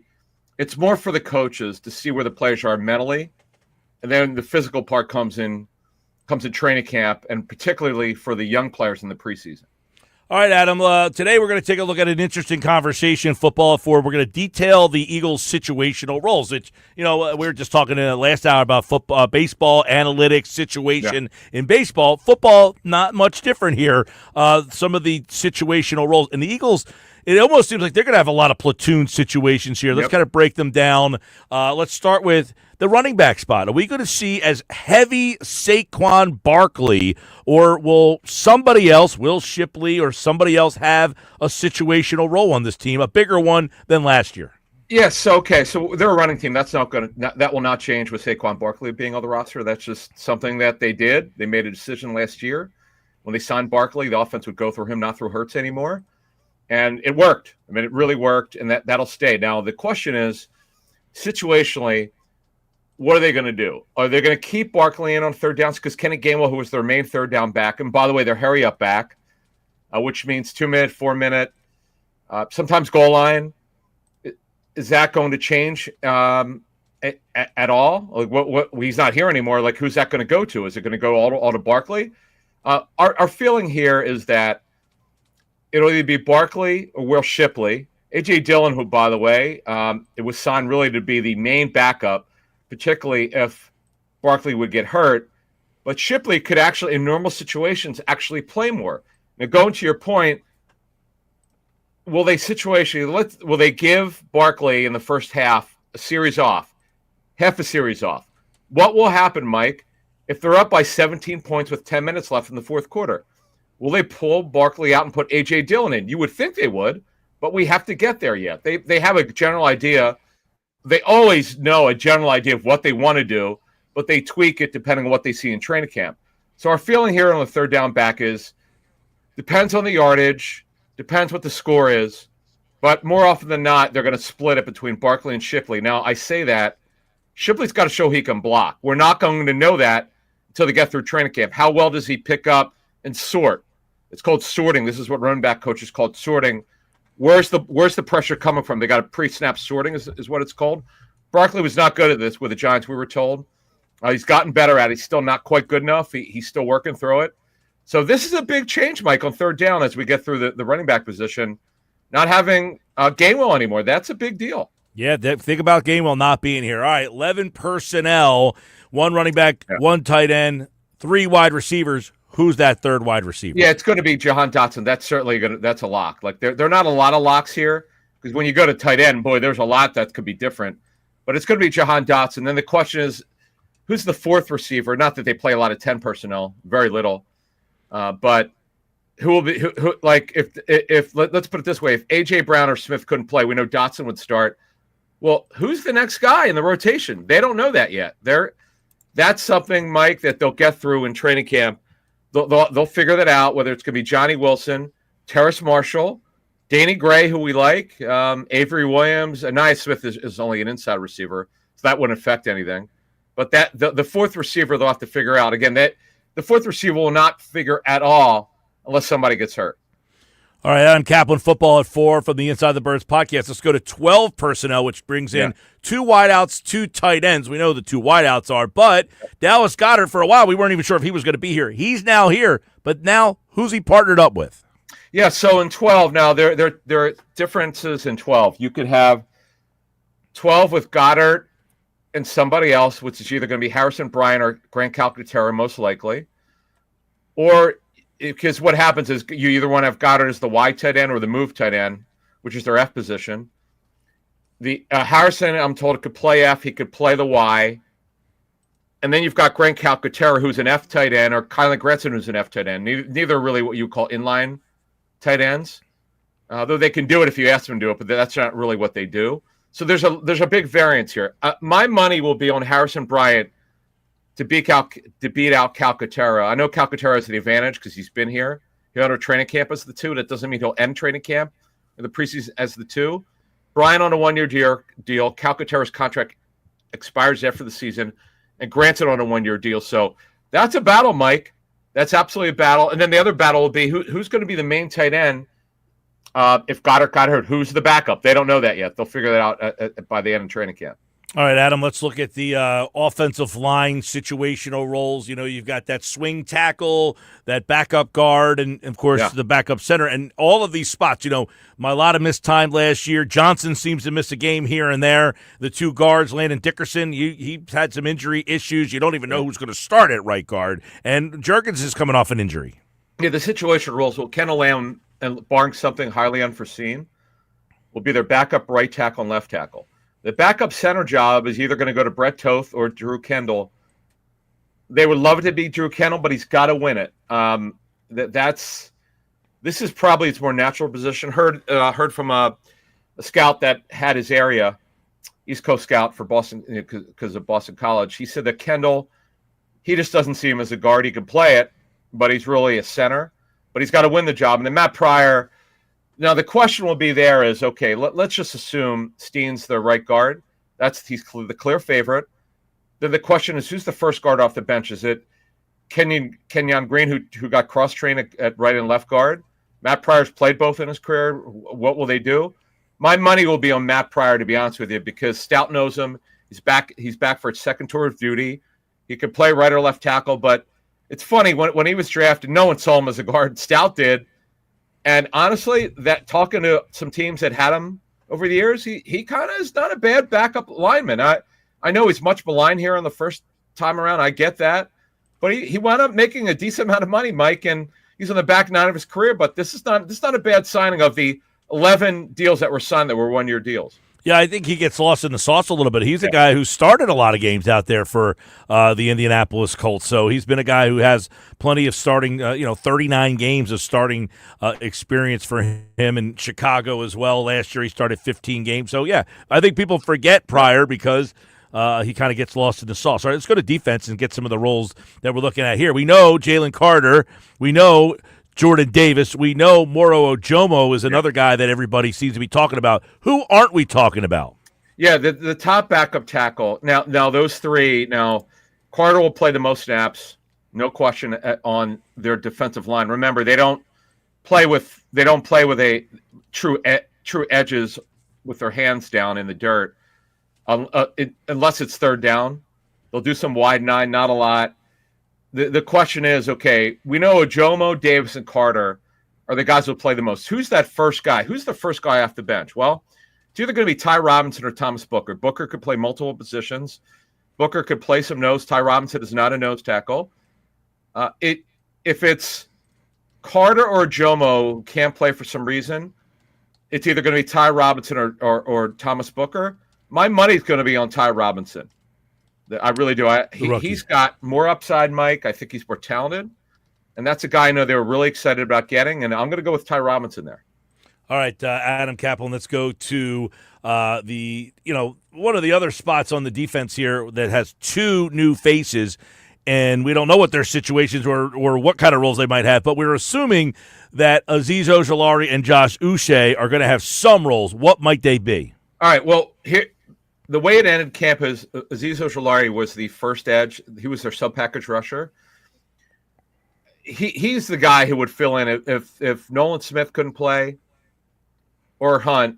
Now, we'll see. What I want to see is do they have Ojulari playing both sides or just one? But we strongly feel that Ojulari will be the first guy off the bench, and Uche will be the fourth guy. And that's the way we look at it. Now, I know some people think they should sign another edge. They don't feel that way right now. I know the Eagles could always change their mind, could always do that. But right now it's Ojulari, and I love that signing. It was a bargain. It's just over $4 million, $3 million in cash, and then the plus the signing bonus, which is over $2 million, so it's $4.285 million. So total cash, it's a bargain. Uche got way less than that. He only got a quarter of that. So Uche's got to prove himself, but Ojulari might, based on the contract and based on his upside. To me, he's got that BG role right now all over him. I see that totally. Yeah, well, I know talking to Andrew and Jeff this week, and of course you earlier, we're all kind of seems like everybody likes Hunt, right? Everybody kind of seems that Hunt's going to, I don't want to say not give you any worry, but that the questions about him are going. I mean, he's a guy who's green as grass, really, when you think about it. Mike, this is his fourth year as an edge rusher. 2 years at the college level at Houston Christian, okay? He had to learn how to be an edge rusher at a lower level of college football. And now he's in his second year as a professional edge rusher. I said this at the end of last season. If he winds up starting, which right now he will be, just be careful of the expectations. The upside is huge. He's still learning. You nailed it. He's really green. He's got length. He's growing into his body. Really smart kid. I just be careful of the expectations. It's been an incredible story. And, Mike, before we move on to the final piece of this, let's not forget, Mike, when they drafted him, they were not going to play him. That's the real story here. He was in healthy and active week one. Their plan was to not play him unless absolutely necessary. Well, what happens is Bryce Huff played poorly, then had wrist surgery. So now he started playing. He was their fourth edge rusher. BG suffers a serious injury. He now goes from being the fifth to now becoming a rotational third guy and then starting, Mike. He wound up being a starter late, so you got to understand that. All right, let's get the last two here, both special teams related. They signed Avery Williams, but is he definitely going to be in the situational role of kick returner and punt returner? Yeah, right now he's definitely going to be one of them. They'll figure that out in training camp. It's either going to be Avery Williams, Shippler, Keelan Robinson return kicks at Texas, and punt returners Avery Williams or Anias Smith. Anias actually did well with it in college. He just got hurt last season, so those roles are still open. So we're just in closing here. There are a lot of roles. The reason why I wanted to put this on your radar, Mike, there are a lot of roles which Jeff and I really have not talked a lot about. This stuff is real. There are a lot of roles that are going to be decided in training camp, but they're situational roles. Yes, definitely. We know there's a lot of things up for grab. When you lose 5 key players on defense, you got special team stuff. That all starts in about 1 month from now. Adam Kaplan from the Inside the Birds podcast, which you can get on all podcasting platforms. Just search Inside the Birds. Thanks, Adam. All right, Adam Kaplan, everybody, here on the Sports Bash Live on 97.3 ESPN for Friday's edition of Football at 4 on the Sports Bash on 97.3 ESPN. All right, we got so much to dive into, including this week's edition of the Friday Five. All right, Josh, you ready for this week's Friday Five? Let's see what we got. It's not a great schedule this week. You say that every week. You're right. It's hard to find 5 games. Pull it up, see if you agree with me. Here we go. I got it in front of me, yep. Week 7, the way this works, during the season, we do the Friday Five. I pick my 5 games that I think are the best games outside the Eagles game. We are doing a preview each week to see if the Friday Five in the summer will match up with the Friday Five when that week comes around during the year. Right now, my Friday Five for Week 7, the top 5 Week 7 games. Number 5, these are really no particular order, by the way. San Francisco, Atlanta, Sunday Night Football. I mean, I think San Francisco is going to be improved. I think Atlanta should be better. Got a full year of Penix. San Francisco, if they're healthy, a lot of people like them as a Super Bowl contender last year. They got hurt, banged up. It's a different team now. No more Debo. San Francisco, Atlanta. This is definitely a gamble by NBC to have this on Sunday Night Football because there's a lot of what ifs. Well, I don't think they these picked teams. it. I think they were given it. Well, I mean, maybe they weren't literally picked it, but it's still a gamble to put this game in prime time because of all the what ifs. Well, if you listen to the rest of the games, you might understand why this was on Sunday night. Steelers-Bengals is actually Thursday night. That one makes my list. You know, two teams that are right with each other last year. Steelers, Bengals, Aaron Rodgers, Joe Burrow. Thursday night, not a terrible game. It's a good game. And by the way, if Rodgers plays this year the way he did the final 4 weeks of last season, the Steelers have a good team on their hands with a good quarterback. So you like that game? I do like that game. All right, football, Friday 5, football, my favorite 5 games of week number 7 here on the Sports Bash Live. Number 3, let's go to Houston and Seattle. Texans probably the favorites in the South. Seattle's kind of remade their team. Sam Darnold, they got rid of DK Metcalf.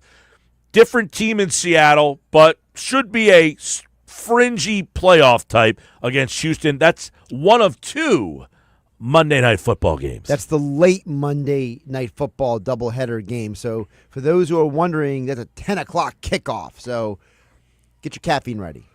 You like that game? I do like that game. I think that's going to be a fun game. I think that's one of those games where you're going to learn a lot about both of those teams at that point in the season. So far, would these 3 be on your 5? Yes. Number 2, Tampa-Detroit, Monday Night Football. Love this game. Yeah, Detroit, I mean, they're going to be on the Friday 5 for most because you're going to want to see them unless it's a complete lopsided. But Tampa is a favorite to win the South. The last time Tampa played Detroit, it was in Detroit. There was that stretch of games. Remember the Lions won all those games in a row, like 12 in a row last year? This was the last loss they had. They lost 20-17 in Detroit to Tampa. Revenge, maybe? Tampa always gets overlooked. The South Division is kind of like meh. It's like an ACC game for football. And then they suddenly win a game in the tournament. You're like, what happened?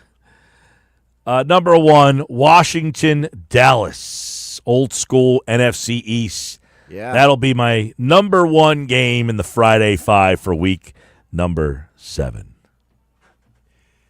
By the way, for those who don't know, that week the Eagles are playing the Vikings in NFL Week 7. Is there any game I did not include that intrigues you at all? I am intrigued by the Packers-Cardinals. I think there's a chance the Cardinals could be better this year, and I think that might be one of those games. That was the where, one that got left off, by the way. You know, Kyler Murray, Jordan Love, could be a shootout kind of game. That's the one that I was like, maybe I could have put that San Francisco or Atlanta, but I went with this one instead. I mean, I would probably swap out the Packers-Cardinals for Falcons, 49ers. But again, you're much higher on the Falcons than I am. You've been hoping the Falcons have been good for like years now. Well, they got good skill guys. They need offensive line to be better. And the quarterback last year, Cousins, was a disappointment. Drafted a guy in the first round. You're hoping that guy works out for you. I feel like you hoping the Falcons are good every year is like Sixer fans hoping the Sixers are good every year. That's my Friday 5 here on the Sports Bash Live, 97.3 ESPN, the 97.3 ESPN free mobile app, live video on the X platform and YouTube at Mike Gill Show. We have Saturday and Sunday Phillies baseball on 97.3 ESPN. You're driving around Saturday night, 6:30, tune us in. Sunday night baseball, tune us in. Phillies baseball, Phillies Mets, right here on 97.3 ESPN. When we come back, the Nuggets are in the house. Knicks Nuggets with Nick Earnshaw next on the Sports Bash.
Shop 4th of July savings at the Home Depot right now and get up to 40% off, plus up to an extra $600 off select appliances with free delivery, like Samsung. From all-in-one washer dryers to smart refrigerators, upgrade to tech you can trust with Samsung appliances. The Home Depot has what you need to simplify your routine. Don't miss 4th of July appliance savings at the Home Depot. Free delivery on appliance purchases of $396 or more. Offer valid June 18th through July 9th. U.S. only. See store or online for details.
It's the construction reduction sales event all month long at Matt Black Kia. Right now, put 0 down with 1.9% APR for 60 months on every new 2025 Kia Sportage or Sorento in stock. Plus, we want your trade, any make, any model, even if you owe thousands more than it's worth. We'll even lower your current car payment or give you 2 years of free maintenance on any new Kia. That's lower payments, more peace of mind, and free maintenance at MattBlackKia.com. It's gotta be a Matt Black Kia. Call 215-703-8526 for details.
Go to Ocean Casino Resort for our 7th birthday. With over $7 million in prizes, it's time to go for the win.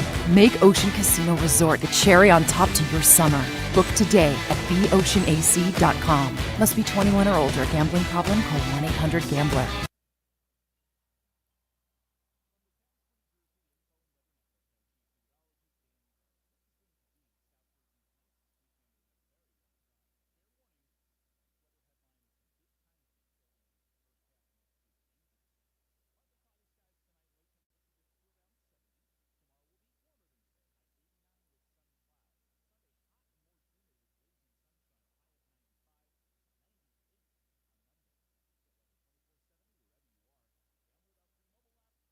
Town Square Media has teamed up with Seize the Deal for incredible offers from some fantastic local restaurants. Get these great deals today. Get a $50 gift card for just $25 at the Ravioli House or Tennessee Avenue Beer Hall. Get these great deals right now at seizethedeal.com. Don't wait any longer. Chances are these deals will sell quickly. For more info on these great deals, go to seizethedeal.com.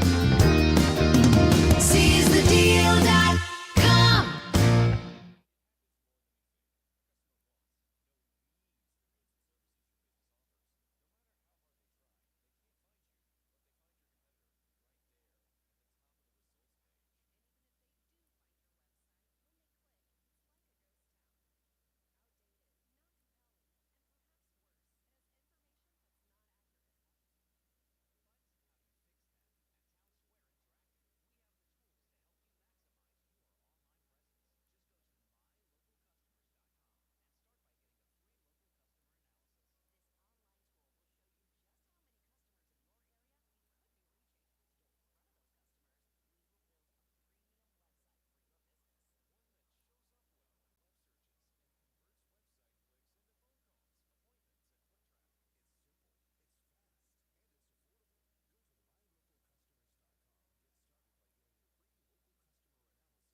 All right, 427 on a Happy Hour Friday. The Happy Hour Friday picks have been coming in. Appreciate that.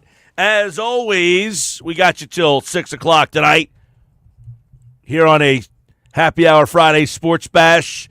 Nick Earnshaw is host of the Shift Podcast. He is producer of The Locker Room weekends on 97.3 ESPN tomorrow from 10 to noon. Check out The Locker Room.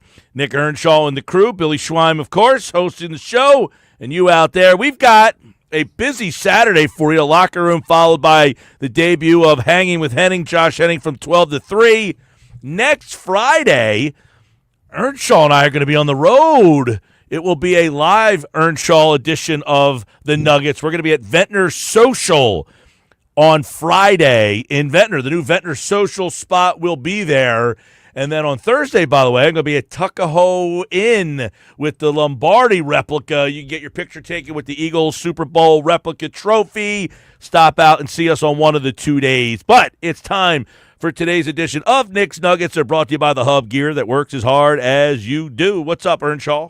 We got a busy week coming up on 97.3. I mean, tomorrow you got Hanging with Henning. That's the debut, 12 to 3. Going to be exciting. We got the Locker Room in the morning. Milt Thompson going to join tomorrow, Mike. So we're going to talk some baseball, and that's where we're going to start today. We got to talk about the Phils. You put out a poll question. You know I always got to answer your poll questions when I come on the Nuggets. You said after 75 games, Mets and Phillies have identical 45 and 30 records. Who feels better about their first 75 games? And right now the poll is Phillies 77%, Mets 23%. I'm going to agree with the majority, 77% Phillies. I'd feel much better if I was a Phillies fan rather than a Mets fan at this point. They've spiraled a little bit lately. I don't trust their pitching as much as the Phillies pitching, so I am with the majority vote here. I feel better about the Phillies. Now, I heard you make a little bit of an argument earlier for the Mets because of the injuries that they've had. The pitching isn't as good as the Phillies, and they should be happy with where they're at right now. But as the season progresses, through 75 games, I would rather be where the Phillies are at right now heading into this weekend. Yeah, I go with the Mets on this one. I'm voting Mets because the Phillies don't have the problems in the pitching staff that the Mets do. And when you lose pitching, it's a problem. The Phillies pitching's been excellent, and they have the same record as the Mets do. You could look at the Phillies and say, how the heck do we have the same record as the Mets? They don't have anybody in their pitching staff that, their pitching staff has lost Senga. Minaya hasn't pitched all year. Montas has been out. How do we have the same record as this team with that pitching staff? So if I'm the Mets, I'm saying we have gone toe-to-toe with you, and we still don't have our best pitching yet. I'd argue the Phillies because, listen, you've lost Bryce Harper. Bohm's really struggled. Center field has been an issue. Left field. You lost Bryce Harper, but you've actually been better without him. I know, which is crazy. So that's why I like where the Phillies are at. Center field's been an issue. Left field has been an issue. Bryson Stott has not had a great year. Your lineup has not lived up to what it really could be. Their lineup though has similar issues. That's the problem. When we looked at the lineups, they have the same problems that the Phillies do. They have a left field platoon, which isn't all that good. Their center field situation hasn't been all that good. Second base, they're just kind of iffy. You mentioned Harper. The Phillies have been fine without Harper, so it's not like they're losing games without Harper. They're winning games without Harper, so you can't say, well, they would win more with Harper here. No, they're winning without Harper, so I don't see where the Harper thing has really affected them all that much. I think no right-handed bat to protect him either that they haven't really had. They've had Schwarber. They've had to switch up their lineup a ton. I like where the Phillies are at. And the bullpen issues are also something to be factored in here because of how bad the bullpen's been. You've lost Alvarado. It struggled mightily through certain games. Romano got off to that awful start. So they've been wishy-washy with the bullpen too. So through 75 games to be at this point with struggles in the bullpen to save games, I am A-okay with where you're at 75 games in because all you could do is get better at the trade deadline and add another arm into that bullpen. Well, that is why. Yeah, but you just brought up something. At the trade deadline, I said after 75 games, not after the trade deadline. Who feels better at the 75 game mark? That's what I mean. I'm saying they don't have a ton in the bullpen right now. So at 75 games, to be 15 games over 500 and not blow a ton more games that they could have, I am A-okay with that. So that's looking ahead. I'm like, I could build off these 75 It's half a dozen, one or the other here. The Phillies starting pitching covers some of their bullpen deficiencies because their pitchers pitch deep. The Mets starting problems are something that they have overcome somehow. And I think right now, Kodai Senga, you can make a strong argument that if you were to pick one guy to pitch a game between the 10 starters, he would be the guy. He has been the best pitcher of the 10 guys. Not even close. It's not even a conversation of who's been the best pitcher on the staffs between the Mets and the Phillies. Kodai Senga's numbers are right there with Paul Skeens. So you can't sit here and make an argument for any Phillies pitcher being better than him, and he's been out, and he's going to miss like another month here of the season for them. Minaya, who shut you down in the playoffs last year, hasn't pitched one game this season. Not one for them. So that's their top two pitchers that have been out for them.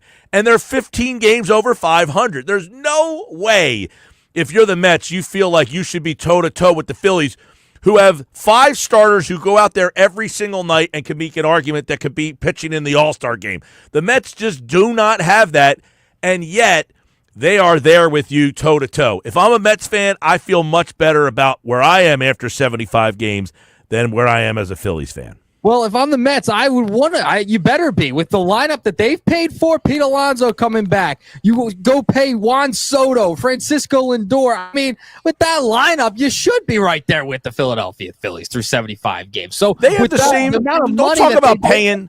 Don't talk about paying the lineup. Don't talk about paying the lineup. These underdogs. They own the Phillies. They've owned the Phillies. Yeah, so I don't. Yeah, you're making my points over and over. You're saying you're paid these guys. The Phillies paid Bryce Harper $300 million. You paid Trey Turner $300 million. You paid Castellanos $100 million.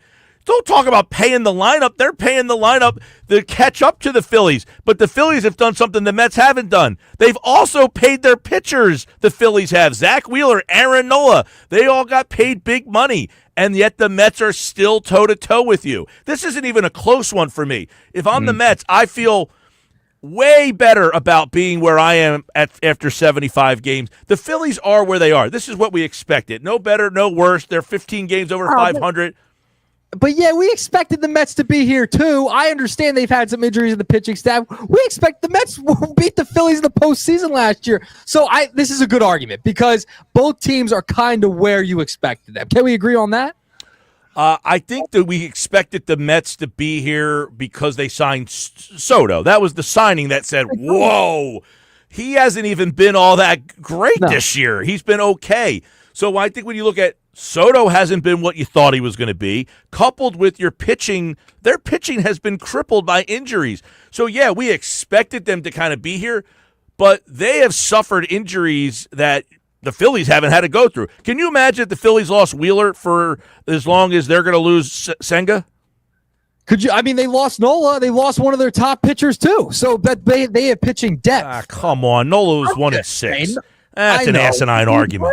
He's hurt. I mean, we've seen really good Nola. He always starts off slow. He's hurt. He's going to be out for a while. I mean, they lost a pitcher too, and their bullpen's been so bad. If Nola had been pitching well, you could make that argument. He was 1-6. People were dying for him to get hurt. Can't go there. Well, listen, and Nola has had ace-like abilities at times for the most part. I'm not disagreeing with that. I'm not disagreeing with that. Yeah.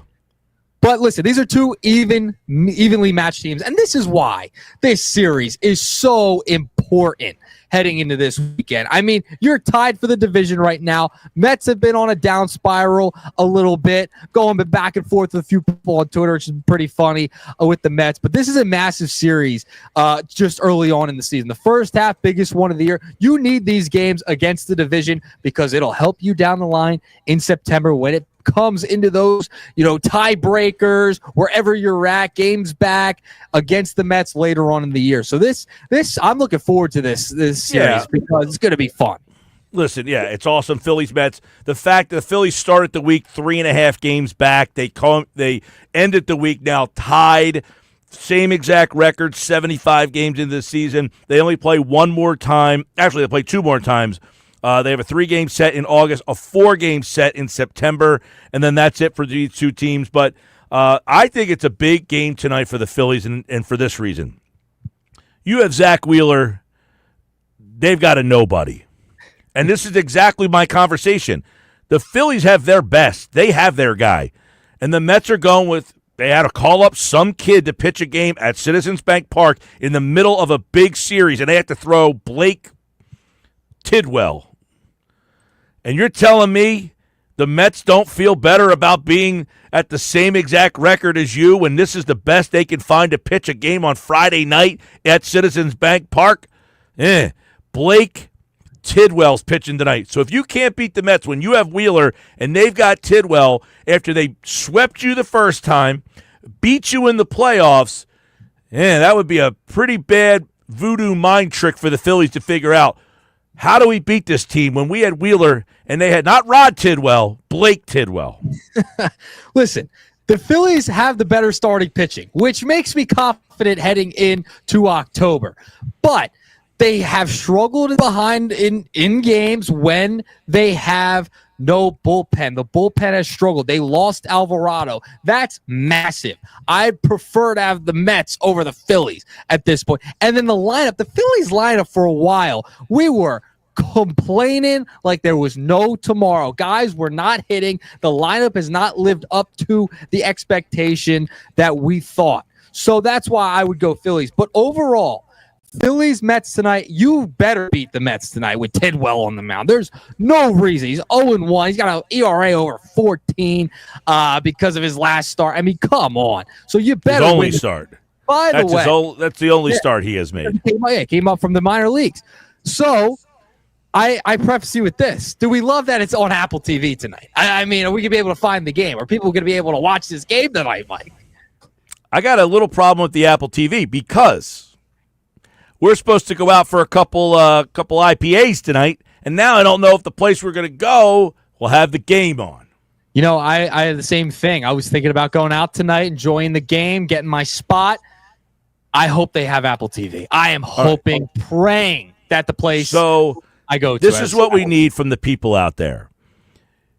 Who do you know has the game on Apple TV? What establishments do you know of? Text in 609-403-0973.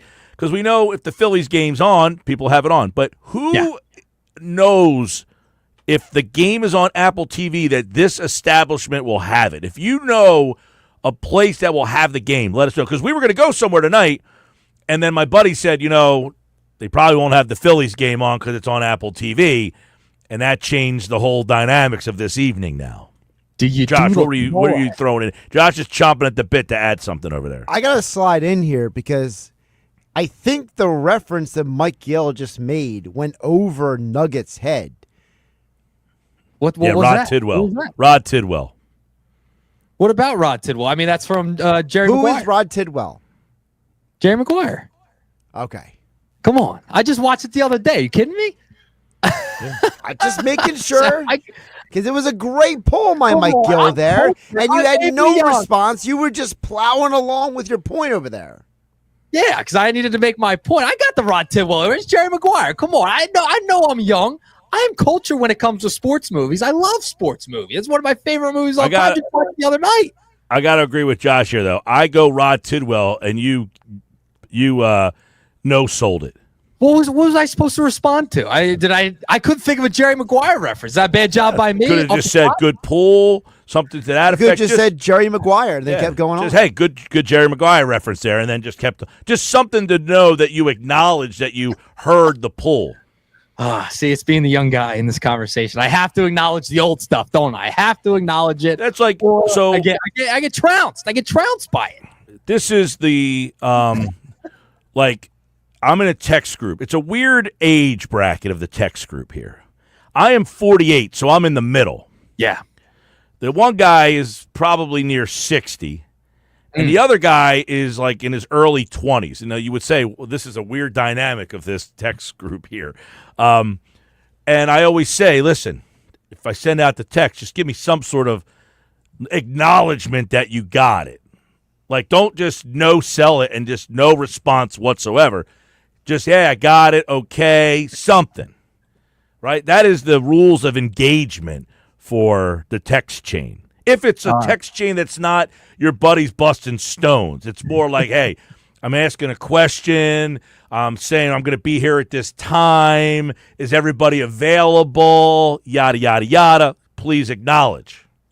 All right. I acknowledge that you had a Jerry Maguire reference in there. I should have acknowledged it. I'll agree. I should have said something. I was so locked in because I had a couple of these stats in front of me. I was so locked in. It was tunnel vision. I was like, all right, Tidwell. Yeah, Jerry Maguire, fine. In my brain. That's how I took it.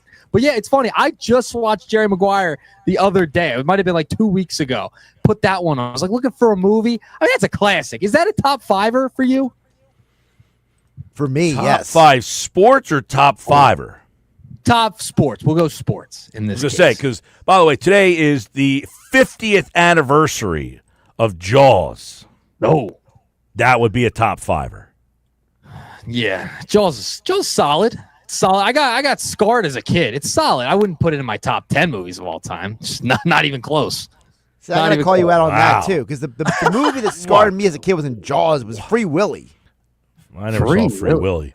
No, I remember Jaws is one of the greatest movies ever made. Yeah, great movie. It's a great movie. I wouldn't put it in my personal top 10. I just would. It's before my time. Top 10. I mean, we're going a little far with that. Yeah, but see, here we go again. I understand the aura surrounding it. My dad talks about it. He had the shirt growing up. I understand. Listen, great movie, not top 10 for me all the time. No way. Listen, Nick, just because a movie isn't in your lifetime or your era doesn't mean you have to throw it under the bus. In my top 10. I would throw Shawshank Redemption in my top 10 easy. That's before me. All right, he redeemed himself. Yeah. I was maybe top 10. Jaws is definitely top 5. Wow. Yeah, no, not top 10. Maybe top 25. We could throw it in my top 25 movies. Yeah, Jaws is often regarded as a perfect movie. I'm gonna get ripped by a Schweiner tomorrow. He's an old school guy. So some of these takes. I mean, we did like a generational music thing last year. I remember that, and I won. I'm just saying, I won that one. By the way. Okay. Well, I thought Schweimer only knew the Police existed. Well, he actually switched it up last week. He did switch it up last week to the Beach Boys. So in honor. In honor of Brian Wilson. Yes, correct. You know there's a song that makes a reference to Brian Wilson. Do you know the song? I don't. What song is that? It's performed by the Bare Naked Ladies. Are you familiar with the song? No, I'm not familiar with the song whatsoever. All right. Whatsoever. Bad job by me. Listen, maybe I got to get a little more cultured on the throwbacks. All right, yeah. I know my basic throwbacks. Okay. Gotcha. Well, yeah. The song is performed by the Bare Naked Ladies. The song is called Brian Wilson, lying in bed just like Brian Wilson did. Yeah, does not ring a bell. Does not ring a bell whatsoever. I get ripped for my music taste all the time anyway. So I mean, I'm used to it. On the shift, co-host rips me all the time. He's 30, so I make fun of him for that. So I'm used to getting ripped for some of my my tastes in culture, I guess. Yeah, that's not a good thing to get ripped on. All right, let's move along. I gotta get to some. We gotta rip this guy, Nick Castellanos. Okay, I don't know. I sent this to you a little bit earlier on Instagram. Nick Castellanos, and I think you referenced it earlier in the show. I did. This was a wild thing to post in my estimation here. He puts out a caption of a kind of dark Citizens Bank Park with a picture of him walking to right field. He then quotes it with, "Learn the rules like a pro, to break them like an artist." And we gotta assume here that he's referencing this past week and the criticism that he has taken from being benched by Rob Thompson. Mike, what did you make of this cryptic post? Okay, I got two things. One, if you're watching on the YouTube, by the way, the picture's up. I don't know. I was asking Josh, is this like some sort of like Dark Knight reference? Is there like a movie that he is quoting here? Learn the rules like a pro to break them like an artist. Like, what is the reference there? Is there something? It's like is it a? It looks like it's a Pablo Picasso quote.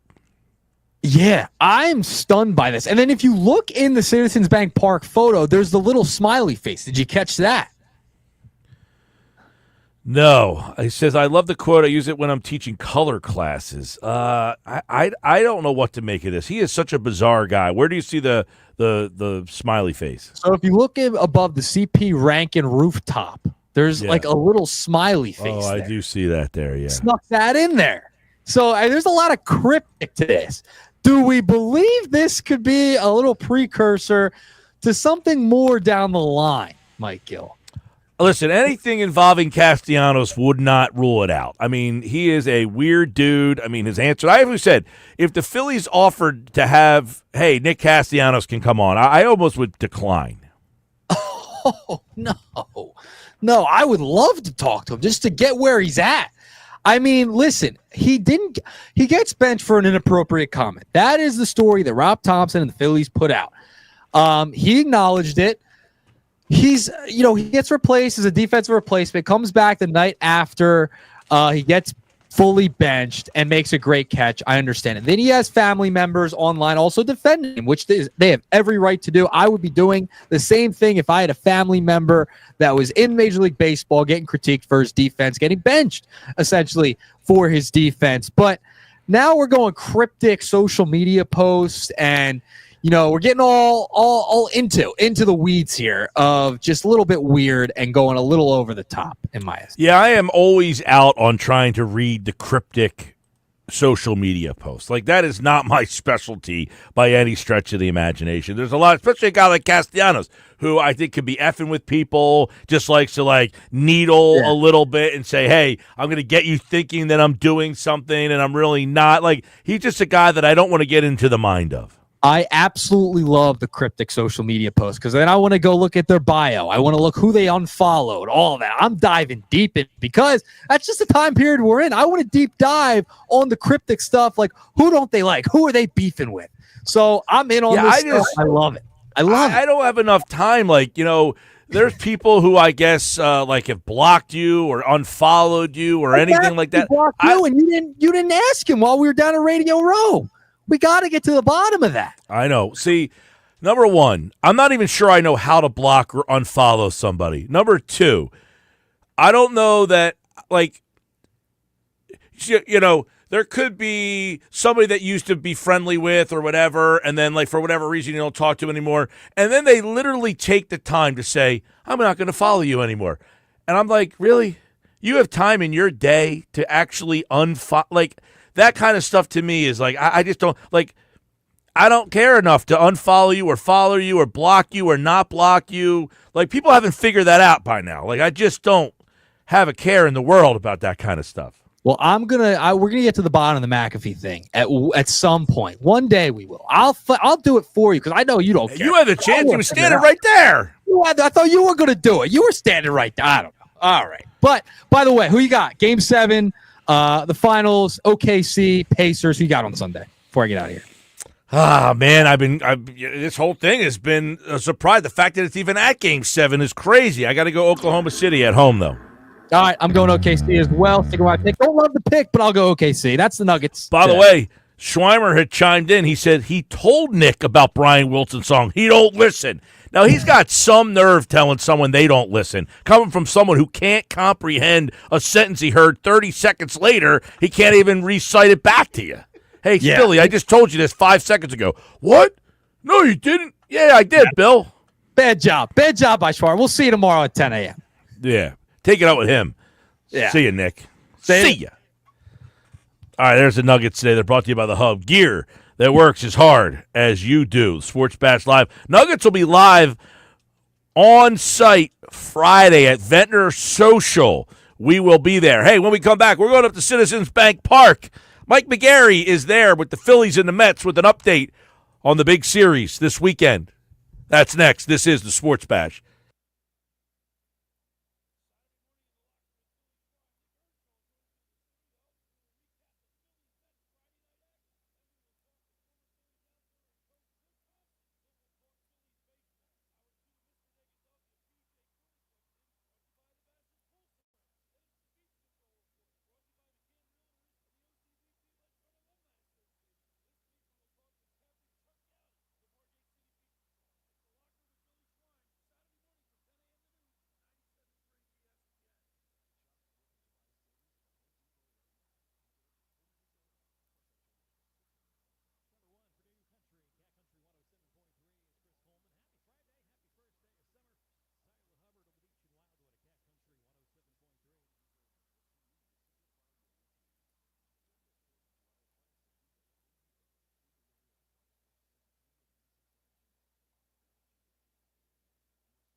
Sports Bash Live, 97.3 ESPN.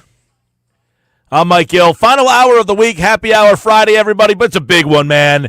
When the Mets are in town, Phillies and Mets, a little something different in the air. I know parking and the area up there was nuts with the traffic advisory with the soccer game going on. Mike McGarry's there from the Press of Atlantic City, pressofac.com. He's here for the drive home tonight because it's a special Phillies-Mets edition weekend long, and he's got the latest on everything. We wanted to wait to talk to Mike till a little later tonight to hear what Rob Thompson had to offer and say. The lineup is out. So, Mike, appreciate you jumping on in the 5 o'clock hour here. Phillies and Mets, feel a little different at the ballpark tonight? Yeah, obviously a big series. Both teams coming in at 45 and 30, tied for the lead in the National League East. Always a big deal when the Mets and Phillies get together. And you're right, kind of a festive atmosphere with the soccer across the way at Lincoln Financial Field. I don't know what was going on. I pulled in 4 hours before game time, and I'm like, what are all these cars doing here? Normally there's nobody here. So a real sort of festive atmosphere, at the South Philly Sports Complex this weekend. Well, let's get into a couple things. You just said they're both 75 games in, identical records, Mike. Who feels better about their record 75 games in, being 15 games over 500? If you're the Phillies, do you say, hey, we like the fact that we're 15 over, we haven't played our best, we have some holes? Or if you're the Mets, do you say, you know what, our pitching's been a disaster, and yet here we are toe-to-toe with you, Philadelphia? Do the Mets feel better about being 15 games over 500? No, I think that's a what have you done for me lately question, right? And whoever, can answer in the more affirmative on what have you done for me lately is going to feel better about the record. I think the Phillies right now, with the way they're playing, with the way they played on the last homestand, with the way they went down to Miami, winning 3 out of 4, I think they feel better about 45 and 30. If you're the Mets, you're coming up to a situation where you got swept by Tampa, then you got swept by Atlanta, and now tonight you're basically throwing a bullpen game against Zach Wheeler. So, if before the game, I think advantage definitely with the Phillies. I think the Phillies feel better about the 45 and 30 that they're at than the Mets feel better now. But that could change, in a week or so. Yeah, I don't know, man. I think the Mets losing Senga and Minaya hasn't pitched all season long. Montas hasn't been all that good. I feel like them going toe-to-toe. Yeah, I look at it this one point, Mike. I mean, 6 days ago, or less than a week ago, the Mets were 21 games over 500 and 5.5 games up in this division and on the verge of taking control of the division. And now, 6 days later, they're only 15 games over 500, and they're tied for the division lead. So the Mets are going in the wrong direction. The Phillies are headed in the right direction. All right, let's get some thoughts. Rob Thompson spoke to the media about 20, 30 minutes ago. Give us an update on where Bryce Harper is, because he will likely not be a part of this series, obviously, but no chance, he says, that it will go on a rehab assignment. So where is Bryce? Right, and we just spoke to Bryce Harper in the dugout, not less than 5 minutes ago. I just came back upstairs from that press conference. Bryce says the wrist is feeling better, but, he started swinging off a tee today, going to do the same thing tomorrow. And it just sounds like to me that Bryce is still got a ways to go before we see him, come back. So it seems to me, just judging from his comments, he said it's kind of frustrating, that the pain in the wrist, the inflammation in the wrist, he said he's been to a lot of doctors. There's nothing structurally wrong with the wrist. There's nothing tear. There's nothing torn. It's just inflammation in that wrist that they're trying to get out. He said it got to a point where he just could not tolerate the pain, and he did not want to, perform poorly for the team while in that sort of pain. So he felt it better to go on the injured list and try to knock this out. But both Bryce and Rob Thompson were very specific about saying that there is no timetable yet for his return. All right, so what's the plan with him out here? Is that Kemp going to be at first base for the most part? Because they have talked a little bit about playing Kemp out in left field. Right, against left-handers, and they do face a left-hander on Sunday night. I think what you're going to see is Buddy Kennedy, Millville's own Buddy Kennedy, at first base. I also talked to Buddy, and we'll have a story up at pressofac.com shortly on that conversation. But Buddy has been told, and Rob Thompson backed it up when I asked him about it in our little manager meeting, Buddy's probably going to play first base against lefties, and Otto Kemp will go to left field against lefties. So that's probably what you'll see Sunday night when the Mets throw a lefty. You're probably going to see Buddy Kennedy at first base and Otto Kemp in left field, which defensively, Otto Kemp, I think, has played 7 games in left field in AAA this season, and Buddy Kennedy until this season. Now, he's played a lot of first base this season at Lehigh Valley, but before this season, he had only played first base 2 or 3 times. Talking with Mike McGarry from the Press of Atlantic City. He is at Citizens Bank Park where the Phillies and the Mets both 45 and 30. Zach Wheeler on the mound. It's going to be a bullpen game. It looks like Blake Tidwell starts for the Mets tonight. Now, when you look at these lineups, I heard you say about 2 weeks ago when the Phillies, without Bryce Harper,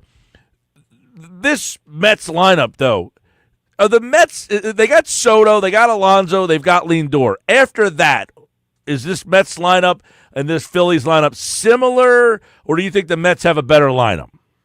Well, I think they're similar to a degree in that there are players on both teams that we think have potential and are kind of underperforming. You remember Mark Vientos and the role he played in that division series last year for the New York Mets with big home run after big home run. He is kind of struggling so far this season. Francisco Alvarez, a Mets catcher who hit 25 home runs, I believe, 2 years ago. He is struggling this season. Brett Batty has come back and hit a little bit better for the Mets. Brandon Nimmo has been okay, but it's almost this mirror images where both teams kind of have their top 2 or 3 guys, and those are the Met guys. And then you look at the Phillies guys, and you're like, well, Max Kepler's been okay. Bryson Stott hit a 3-run home run the other night. Other than that, he has kind of struggled. Both teams seem to have guys with talent, guys that have done it in the past, but they're not putting it together right now. And maybe that's why they both tend to go through these streaks, Mike, of hot and cold. It wasn't too long ago, the Phillies had dropped 9 out of 10, and the Mets were rolling. Now the Phillies are rolling, and the Mets have dropped 6 in a row. Yeah, we know that the Phillies had their 1-9 streak, and they started to play better. Mets were playing well. It was a 3.5 game gap between these two teams at the start of the week. The Phillies closed that gap, and they did it by beating the Cubs and the Blue Jays, and now here they are, and the Marlins, of course. And meanwhile, the Mets have dropped to the Braves. They got swept out by the Braves there to make this a series with both teams at 40 and 35, Mike. And, big picture, both these teams think they're playoff teams. But what is something if you're right now New York saying, we brought in Soto, we went to the playoffs, we beat the Phillies. What would you be concerned about if you're a Met fan right now? Well, I'd be concerned about the starting pitching that you pointed out. I mean, the Mets pitched very well in April, May, and the beginning of June, and lately the pitching has not performed as well. Clay Holmes' tough outing last night kind of fell apart in the 5th inning down in Atlanta, started walking the ballpark, and the Braves take advantage. Senga out with an injury. So the concern about the New York Mets was, were they doing it kind of with mirrors on the starting rotation at the beginning of the season? Will that starting pitching hold up the whole rest of the season? That would be my main concern with the Mets. The Mets are going to hit. I think their lineup is good. Soto's going to perform. Alonso's having a great year. Lindor is Lindor. So the Mets are going to hit, and they're going to get it from Vientos, Batty, Alvarez. Those guys will come around. Nimmo, those guys will come around. My concern for the Mets, it would be the starting pitching. Can that pitching hold up all season long? Yeah, that's a big question for the Mets. You're right about that. And, of course, this lineup where they got Lindor, they've got Alonso, they've got Soto. How, I would imagine Soto, the Mets fans are expecting much more from him in the second half. This will be an interesting series for him to see if he kind of breaks out and turns into the Soto they paid for. Yeah, I mean, I watched a lot of Mets this year. Soto obviously has not had the season that he had last year or some of his past great seasons. But, Mike, his at-bats on a night-in and night-out basis are tremendous. I mean, he really does not get himself out, and he is a type of hitter. At one point during this season, he has the ability to carry a team for a week or two, and that might be all you need to win a division. And I think it's important this season to win the division. You don't want to be in those wild card games. There's a lot of good teams in the National League, Padres, Giants, Dodgers, Cubs, Brewers, Cardinals, Phillies, Mets. There's a lot of good teams in the National League East, and that's why this is a big series. And I think, Mike, the big thing with this series is, I think for the Phillies, you got to take 2 out of 3. For the Mets, you got to take at least 1 out of 3. Neither team wants to get swept, but I think for this to be a successful series, the Phillies have to take 2 or 3, and the Mets got to get at least 1 game, considering the matchup tonight. I mean, you've got Zach Wheeler against Tidwell tonight. I mean, this is a game the Phillies have got to get. I agree with that. If the Phillies can't win in a matchup with your ace Wheeler against a bullpen game, you got to be thinking at the end of the night, what do we got to do to beat this team, right? I mean, you're in that kind of spot there where you've got your ace and they've got a guy that no one's ever heard of before. This is a clear night where you feel you've got to get the win. Mike, I want to, get what's happened this week. Nick Castellanos, that whole thing. Did that come up today at all, or is that behind him? Well, it came up briefly, just asked Rob Thompson, was asked before the game, why didn't he take Nick out in a 1-run game last night? If you took him out, 2 nights ago, why didn't you take him out last night? And Rob Thompson said it was just because of how well Nick had played the night before. I guess he was benched on Tuesday. He was taken out of the game on Monday, right, if I have my days. He was benched on Tuesday. Wednesday, he makes the catch to end that game, the kind of acrobatic catch, plays well. So Rob Thompson says he plays well. And Rob Thompson says when he makes decisions, and this is what he said, he says, I'm not always just looking at the analytics of the numbers. I'm using my eyes. And Nick had played well the night before, so that's why I left Nick in last night. So is Castellanos still a candidate to be removed from games? Is that still on the table? Because a lot of people have said if you did it the first night, then a lot of people then said, well, Thompson then backed down to him the second night. Yeah, I mean, I would think he still is a candidate to move it, and I kind of agree. I don't think Rob Thompson backed down or did anything like that.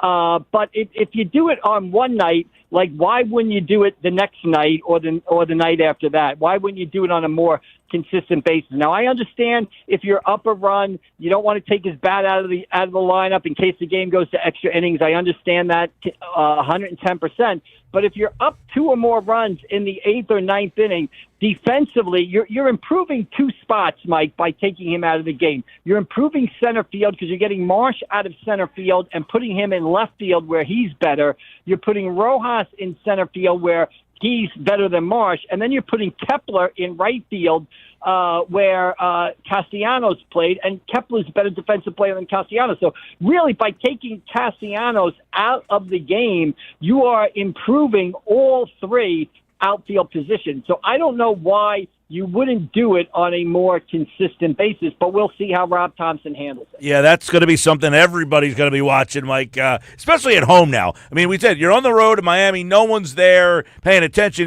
tonight if that situation. Because what happened the other night, he hit in the 7th inning of the game, so he wasn't scheduled to come back up again. And then they ended up scoring a bunch of runs in his spot in the lineup. But the next night, he hit in the 8th inning of the game. The one night he hit in the 7th, he was scheduled to come back up. The next night he hit in the 8th, so he was not scheduled to come back up, and yet he was left out there. That's where everyone was like, wait a second. He's already hit. Why wouldn't he come out of the game? And it made it feel like, well, he won that one over. We'll see if he ends up. Then he puts out this weird Instagram post today. Who the heck knows? His family's getting involved on social media. So you're wondering if this thing's going to linger, or if we've seen the end of the whole Nick Castellanos thing. And then, of course, Mike, I want to get your thoughts. Last night, you get Sanchez throwing that unbelievable game. He doesn't go back out for the 9th at 91 pitches.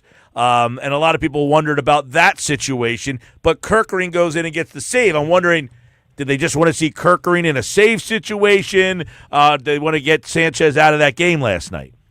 Yeah, I mean, a couple of things with that, right? Sanchez is 91 pitches after 8 innings. So he's right on the border, right, Mike? He's right on the border there. If you send him out for the 9th inning and he gives up a hit, a blue hit, and walks a guy, then he's probably at 100 pitches, first and second. Now you got to bring somebody in, right, to get out of that jam. So they like relievers to start with clean innings. If Sanchez was probably at 85 pitches, 84 pitches, he probably goes back out for the 9th. But at 91, he's right there. You want the reliever to start with a clean inning, right? You don't want him to come in with men on base. And, Mike, I agree. It's a regular season baseball game in Miami against the Marlins. Let's see what Kirkland can do in the ninth inning in a one-run game. Let's see him go out there and shut it down and get the save, which he did. And if Kirkland is going to kind of emerge as the closer, let's give him some reps. And what better place to kind of give him reps than against one of the worst teams in baseball in Miami. So that to me was that. Sanchez was right on the borderline of staying in or out. You don't want to bring a reliever in with guys on base. And let's see if Kirkland can get this done. And, I thought he pitched pretty well in that inning. He gave up kind of a blue pit, and Bo made the error, but he works around that misfortune and gets out of there and gets his second save of the week. So, positive signs for Orion Kirkland right there. Yeah, you're hoping that he grows into that role. But I would ask you, even if, like last year, Hoffman was pitching very well as the closer, and yet they still went out and got Estevez, which kind of rubbed Hoffman the wrong way a little bit. Do the Phillies take that into account, or do they look for an upgrade over Kirkering regardless of how well he pitches? Well, I think you get the best bullpen arms that you can possibly get in here, and I think we've talked often. I think you need one or two bullpen arms, and if one of those guys happens to be a big time closer, a guy with closing experience, I mean, then you can work it out, and I think Orion Kirkland, maybe he slides back an inning, maybe the other guy slides back an inning, then you work it out, right, basically. But I don't think you say, no, we don't want that closer because, Orion Kirkring is taking over the role for us. No, I think you go get the best possible relievers that you can. The more you have, the more better arms you have back there, the better it is for the Phillies, and you kind of work it out. Again, that comes under another nice problem to have. If we've got too many lights-out closers in the bullpen, that'd be a nice problem to have in October, because the past couple of playoff runs, last year and the year before, that has not been the Phillies bullpen. The Phillies bullpen has been kind of a leaky sort of sieve in the playoffs the past two seasons. All right. You mentioned Harper earlier. I guess he was, you don't feel great about when he might come back. I mean, it could be a week, 2 weeks, 3 weeks, who knows. But where does he hit when he comes back? Do you keep Schwarber in the 2 hole? They had hit Harper in that spot. Do you put Harper right back into his 3 spot and then put Bohm behind him? Or do you put Harper back in the 2? Does Schwarber go to 3? Or do you want Schwarber in the 4 with Bohm separating them? No, I think you go right back to what it was before, and that's Harper 3, Schwarber 4, with Schwarber behind him to protect Harper. I mean, that worked well early in the season. It worked well for Harper. It worked well for Schwarber. So I would go right back to what they were doing when Harper went down with the injury. All right, we'll see how that all plays out. Citizens Bank Park, busy weekend. Apple TV tonight, Fox tomorrow, Sunday night baseball, and I guess, I don't know, do you go Abel or Canning tomorrow night? Who you give the check mark there? Boy.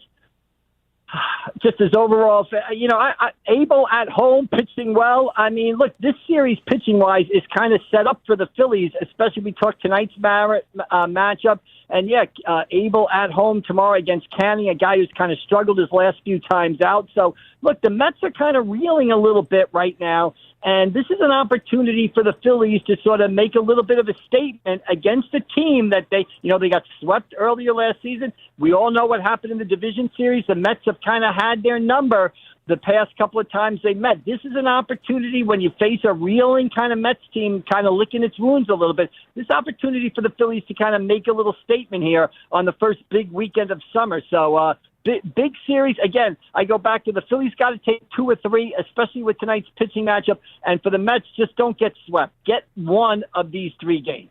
All right, Mike McGarry from the Press of Atlantic City. By the way, it's Luzardo and Peterson on Sunday Night Baseball, and you can hear that game right here on 97.3 ESPN. Should be a festive atmosphere, fun time at the ballpark. Get all the coverage from Mike at the Press of Atlantic City and pressofac.com. All right, Michael, we will recap this series with you on Monday. All right, looking forward to it. See you guys down the road. Enjoy the games this weekend. Thanks. There's Mike, everybody, here on the Sports Bass Live on 97.3 ESPN. Mike McGarry from the Press of Atlantic City, always. Now, he is at the ballpark tonight. He said you just got done talking to Bryce Harper, and what Bryce Harper had to say is that he took 20 swings off a tee tonight, took some work in the field, no timetable for his return, seemed like he was in a good mood, seemed like he was, getting closer, but, they need him back in the lineup, even though they've played well without him. You just heard what Mike said. Listen, no disparaging the Otto Kemps of the world, the Buddy Kemps of the world, the Buddy Kennedys of the world, but Playing Buddy Kennedy at first base and Otto Kemp in left field is not ideal. Two guys playing positions that they're not really. Otto Kemp is not a first baseman. He's not a left fielder. Buddy Kennedy is not a first baseman. Also, remember we talked about before, Mike, how it was an oddity to have a shorter guy at first base because Alec Boehm is 6'5" and Otto Kemp is 5'11". Well, Buddy Kennedy is an inch and a half shorter than Otto Kemp. So now you were putting even a shorter individual who, I mean, those couple extra feet might matter when those throws come across the diamond. Yeah, we know that, and Buddy's not a first baseman. I mean, let's be honest. He's been a second baseman, third baseman, not really a first baseman. That playing first base is like, putting, it's not the most difficult thing to do, but you just can't put anybody there, but you could put a third baseman and shift them across generally, and they should be okay. But you're right. The target's a little different. You get a shorter guy over there. Some of the throws wide, all that stuff. And don't forget, this is the first year that Buddy Kennedy has played legitimate playing time at first base. He has 33 games in the minor leagues at first base. It's the most he's ever played at first base, either in the majors or minors in his career. All right, Sports Bash Live, 97.3 ESPN, the 97.3 ESPN free mobile app, live video streaming on the X platform, YouTube at Mike Gill Show. Don't forget, we're your home for the Phillies all weekend long, Saturday and Sunday. We got you, Phils and Mets, Saturday and Sunday. The coverage on Saturdays at 6:30. The Sunday night baseball coverage starts at 6. You can hear both the games on 97.3 ESPN. Plus, don't forget, next Friday, we're going to be live on the road at Ventnor Social. So make an appointment to be out there with us. And then Thursday, we're going to be at, I know Friday comes after Thursday, but first we'll be at Tuckahoe Inn on Thursday. Friday we'll be at Ventnor Social. Thursday we'll be on the road. We'll have the replica Eagles Super Bowl trophy. You can come out, get your picture taken, and come see the show live at Tuckahoe Inn. Going to be an awesome time outdoors. Hopefully the weather's all great. We can hang out, have a good time. Then happy hour Friday at Ventnor Social in Ventnor. New spot. Heard great things about it. Been there once. Was up on the deck the first way. Got some text messages coming in. Got the Bet365 play of the day, which I think I gave you a loser last night. Yeah, Mike, you couldn't get that total. I'm noticing a trend here, Mike. The ones that you get right are not the over-unders in these NBA Finals. So I think if we follow your trends, you should not give an over-under for Game 7. We'll see. All right. We can do a little smorgasbord text board if you want for the final segment. You got weekend questions, any kind of questions, Phillies questions, Eagles questions, Sixers questions. How about Flyers questions? You can throw them all into the mix. 609-403-0973. 609-403-0973. Fire off any question for the weekend. We'll have a little fun on a Friday with that. That's coming up. The Sports Bash on 97.3 ESPN.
All right, 5:30, Sports Bash Live, 97.3 ESPN. Got Phillies Mets this weekend.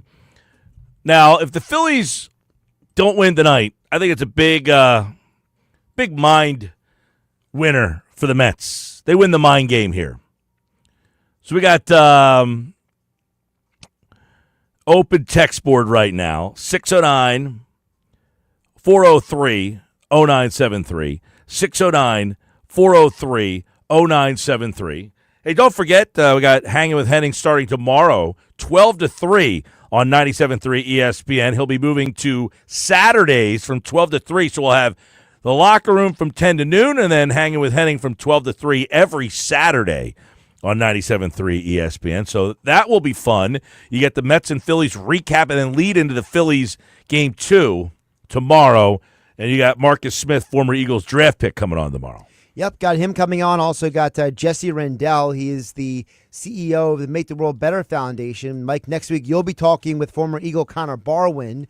Their pickleball tournament is next Saturday in Seattle, where they raise money each year. Sounds like a good event. Should be a good show every Saturday from 12 to 3. So we'll have Locker Room 10 to noon, Hanging with Henning 12 to 3. So we'll get you local programming from 10 a.m. till 3 o'clock in the afternoon. And then come football season, that should lead us right into some of the big college football games every week. Now, college football schedule for the radio started to trickle out this week. I said to Josh, I got the college football schedule. It's always a good time. So the feeling of football is almost here. The vibes, they're building. Yeah. I got some questions coming in. Guys, what Philly athlete, past or present, would you want to invite to your summer barbecue? Little happy hour Friday question there for you.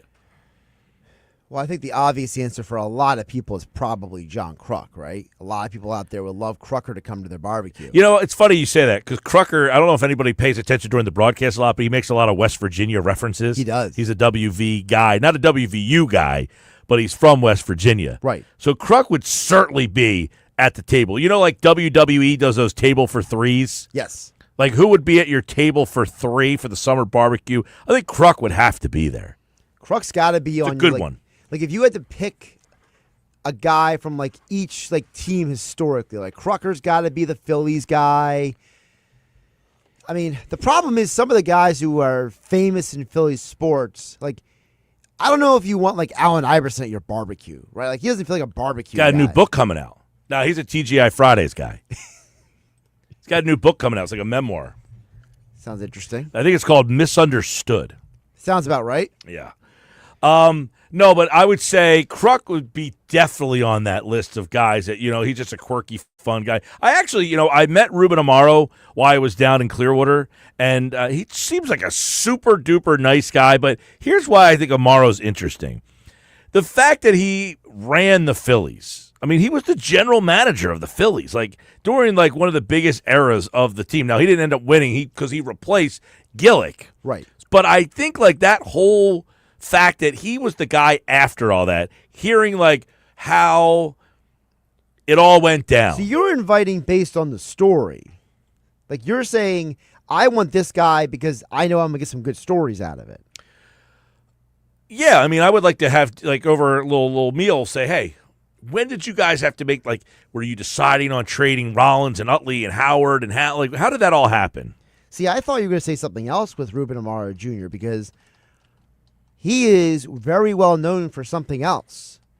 He's a big craft beer guy. Who's that? Ruben Amaro Jr. I did not know that.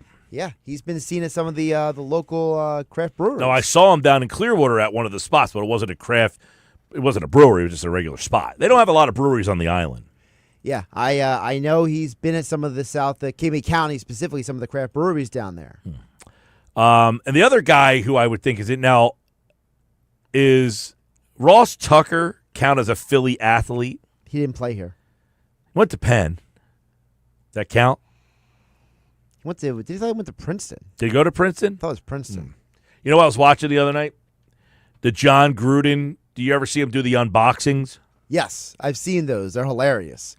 He gets so animated. He just did the one on Penn. Penn sent him a box. Oh, really? It was hilarious.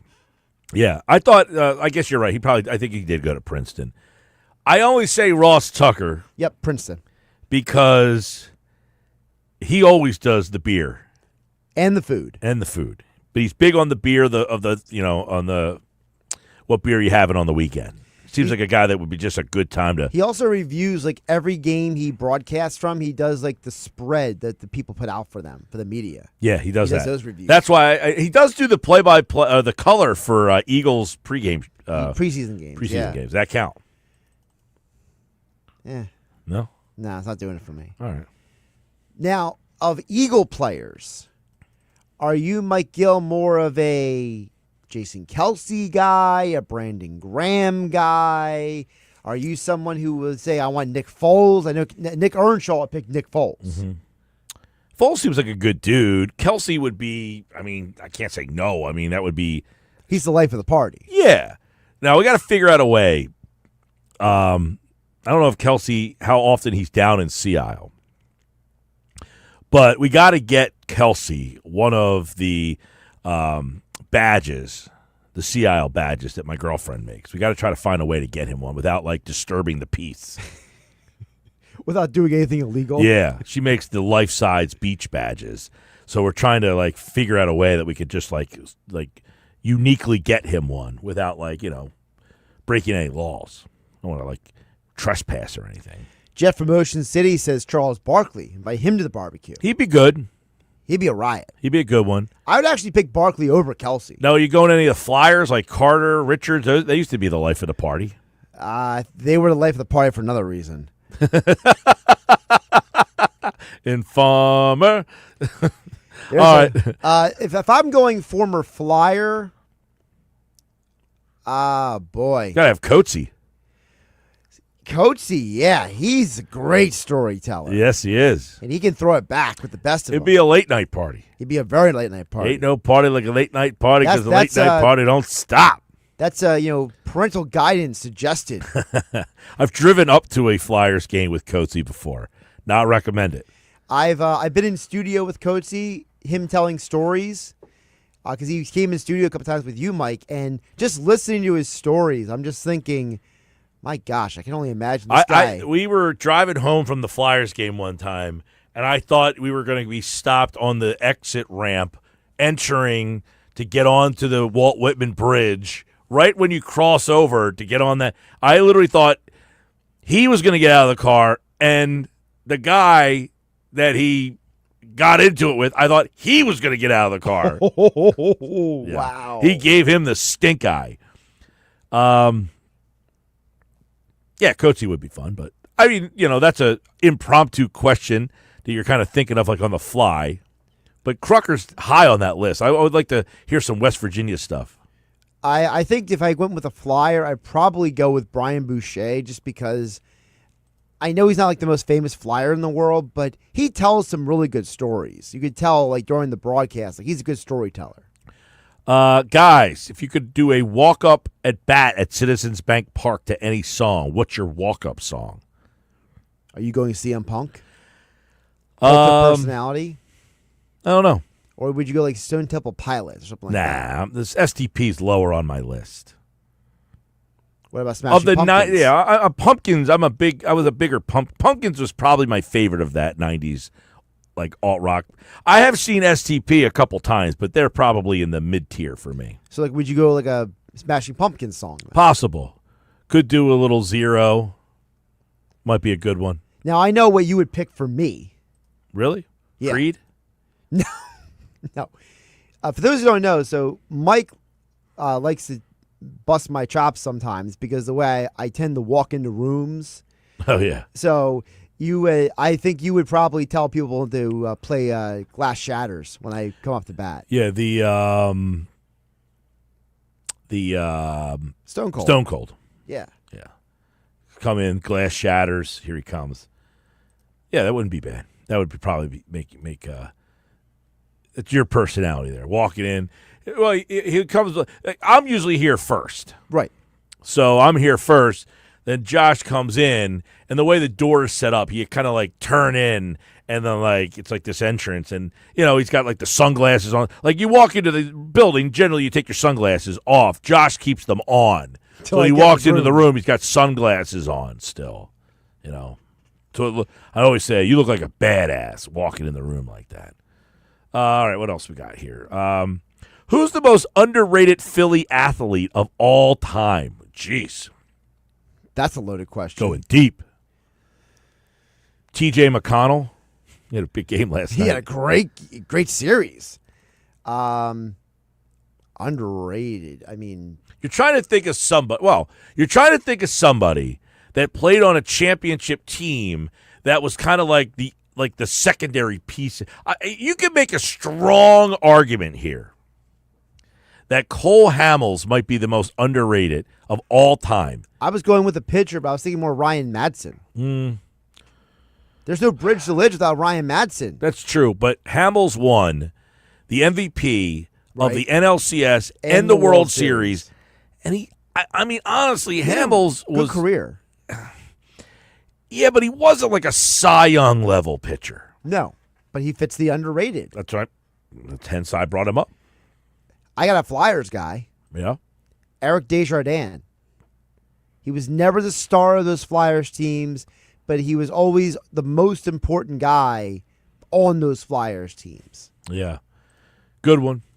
The Flyers, you had that whole Recchi, LeClaire, who I think... Well, LeClaire had a pretty good run when he was with Montreal. What was that? Yeah. He was a good... LeClaire actually had some of his best seasons in a Flyers uniform, but him and Recchi were still known when they came to the Flyers. Desjardins was kind of like a underrated guy, and then he came along, and you're watching, and you're like, this guy's the best defenseman on our team. I'm going to go, though. I'm going to stick with Hamels, because Hamels was like not a Cy Young level guy who stepped up in the biggest moment. Can we say Brandon Graham is underrated? Not bad. Not like a Pro Bowler. Right. Never most important play in Eagles history, you always say. Never going to change my mind on that. That one I will be stubborn on forever. I think most people would have never guessed that Brandon Graham would finish his career with as many sacks as he did. I don't think anybody would ever guess that Brandon Graham became as important as he did. 2-time Super Bowl champion. What's your go-to Jersey Shore food order, guys? Depends what I'm in the mood for. He says go-to. I have a lot of go-tos. Wow. That's my problem. I mean, so I like a boardwalk slice, a crab fry, a Core Brothers. I mean, if I'm going pizza, it's Zia Nicola and Sea Isle. That's your go-to. That's my go-to. Yeah. Got the crab fry, the Core Brothers. Probably, see, I would say the Atlantic City Boardwalk. I couldn't name one pizza shop up there. Not one. I do not know the name of one pizza shop on the Atlantic City Boardwalk. But you probably could name everyone on the Ocean City Boardwalk. I can name probably at least 5. Now, you mentioned Zia Nicole. That's in Sea Isle, right? Yep. I was just there Saturday last week. Skimmer weekend. Yes. Now, I don't know a lot of the offerings in Sea Isle, Avalon, and all the way down through. I know that there's like a Sam's and a Max, obviously up on the Wildwood Boardwalk. But I don't really have like a go-to. Like I'm up on the boardwalk, I have to get. But I always wondered, when you're on the Atlantic City Boardwalk, is there a food item that is like, I'm on the Atlantic City Boardwalk, I have to get this pizza or this food? Never hear that. Good question. We got an underrated vote for Brent Selleck on the text board. Why was Brent Selleck underrated? I guess because he was a great number 2 to Zach Ertz. I can't speak for this guy. He just said underrated Brent Selleck. Any summer concerts you guys are excited for? I think Smashing Pumpkins are playing this summer, aren't they? If they are, see, you're more up on the concerts than I am. Yeah, I think I'm more of a comedy show guy than a music concert guy. Let's see. I could have sworn the Smashing Pumpkins were on tour. I think they were coming to Philly. Did I miss them in Philly? Hope not for your sake. Kind of retired from the concert scene. Let's see. No, they're playing Philly. Oh, they just played Philly June 16th. A couple days ago. Oh, you missed it by that much. Yeah, that's a bummer. I would have gone to that if it was like a weekend. They playing anywhere else near? McKees Rocks, Pennsylvania. I don't think I'll be there. So Where's I missed Keys that one. Rocks, Pennsylvania. Don't care. Let's see. Yeah, so summer concert, Philly or AC you're most excited for, wish you could go. I wish I could have gone to the Pumpkins this weekend. Or when was that? The 16th was what? 16th was Monday. Why do you have a concert on a Monday night? It's a strange day to have a concert. Yeah. It's a bad job by somebody. What else we got here? This is a Josh question. What song instantly puts you in a good mood? A song instantly puts me in a good mood? Wow, that's a wild one. I like this next question. You can think about that one. All right. If you could travel to one Phillies sports moment and relive it live, which one are you choosing? That's a great question. There's so many options. That's the problem with that answer. Not the music one, the Philly one, the Philly sports one. You almost feel you have to go back to that first Eagles Super Bowl. I mean, that game was awesome. It's an awesome game. It was an incredible game. I mean, I would, like, if you had to rank moments, that game has just everything you ever want, right? Well, it's got the play, it's got this, it's got the Philly, it's got the strip sack. I mean, it comes down to the final. Yeah, it's got everything in it. It's an unbelievable moment in that game, like the whole game. So that would probably be it. Go back. That or, I mean, the '08 Phillies World Series is such an anticlimactic type of ending. Yeah. And the problem is that with some of these Philly moments, they involve heartbreaks too. Like you love the 93 team, but the Phillies, you love the 2010 Flyers team, but they all didn't end very well. Yeah. Guys, if Barkley, Kelsey, and Kruk are at the barbecue, I don't need a Flyer to be there. I just need more beer. Sounds about right to me. Good point there, dude. All right, Sports Bash Live, 97.3 ESPN. The 97.3 ESPN free mobile app, live video streaming on the X platform, YouTube, at Mike Gill Show. What else we got here? Try to read off a few before we get out of here tonight. By the way, according to my my music playlist, of all the songs I listen to the most, I would say the one that probably puts me in the best mood is probably would be "Turn Up the Music" by NF. There you go. Turn it up. Mike, do you think the Phillies should try to attach Abel to Walker? No, as soon as you mention Walker, I'm out. Yeah, should they try? Yeah, of course they should. Anybody who wants to take Walker, you can have him. But the same as yesterday and the day before that and the day before that and the day before that and the day before that and the day before that, Taijuan Walker is untradeable. And by the way, no one wants Nick Castellanos either. Nobody. Anytime that Nick Castellanos are now, these guys are undone, are never happening. Mike Trout to the Phillies. By the way, at this point, I don't even think the Phillies want Mike Trout. No. I think those days are past them. I don't know if he's ever playing in the field again. Did you see what they said the other day? There was a report that came out that basically Trout's basically going to play the rest of the year at DH because they're afraid to play him in the field because he might get hurt again. The Phillies do not want Mike Trout. So any trade with Mike Trout involved, anything that has Taijuan Walker going anywhere, and now if you want to add Nick Castellanos on that list, that text will automatically be disregarded. Sports Bash Live, 97.3 ESPN.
All right, time for the Bet365 play of the day. We'll get you out of here on that. I got a WNBA play. I'm pretty good on those there, Josh. What's the updated standings? Well, overall, Mike, you are 182, 124, and 1. After last night, you could not hit the over-under in the Pacers OKC game. But you are 3-1 in WNBA plays. Yeah, I like the WNBA number tonight. I got Storm over Aces tonight. Seattle Storm over the Vegas Aces. I think the line is, last I looked, 1.5 on that. Seattle feels pretty good in this spot. I'll go Seattle over Vegas. That's my Bet365 play of the day for you there, Josh. Your face looks like you are confused, but they are two women's basketball team, one called the Storm, one called the Aces. I'm aware. I'm just surprised by the number because the Aces, so are they going off of, okay, I see why. 2.5. It's now 2.5. It moved. So that people taking my advice. Seattle's minus 2.5. Oh, man, that might be Vegas telling you something right there. Minus 2.5. Minus 2.5. That's a road game for the Storm. I know. You're all in on that one, huh? I am surprised, but I'm working with it. I can ride with it. Take Seattle tonight. Thank me on Monday. All right, Sports Bash Live, 97.3 ESPN, the 97.3 ESPN free mobile app. What was the other game that I said to take, but it wasn't an official play? Now you really need to take the Storm. They have ruled out Asia Wilson for the game tonight for the Aces. Told you. League MVP, not playing. Yes, she got hurt the other couple nights ago, right? Yeah. All right, that's it for me. We're back again on Monday. Don't forget, hanging with Henning tomorrow from noon to 3 on 97.3 ESPN. Stick us on starting at 10 with the locker room and take you all the way till 3. We go live and local for you here on 97.3 ESPN. Followed by the Phillies Saturday and the Phillies on Sunday. I'm Mike Gill. This has been the Sports Bash on 97.3 ESPN. Have a great night, everybody.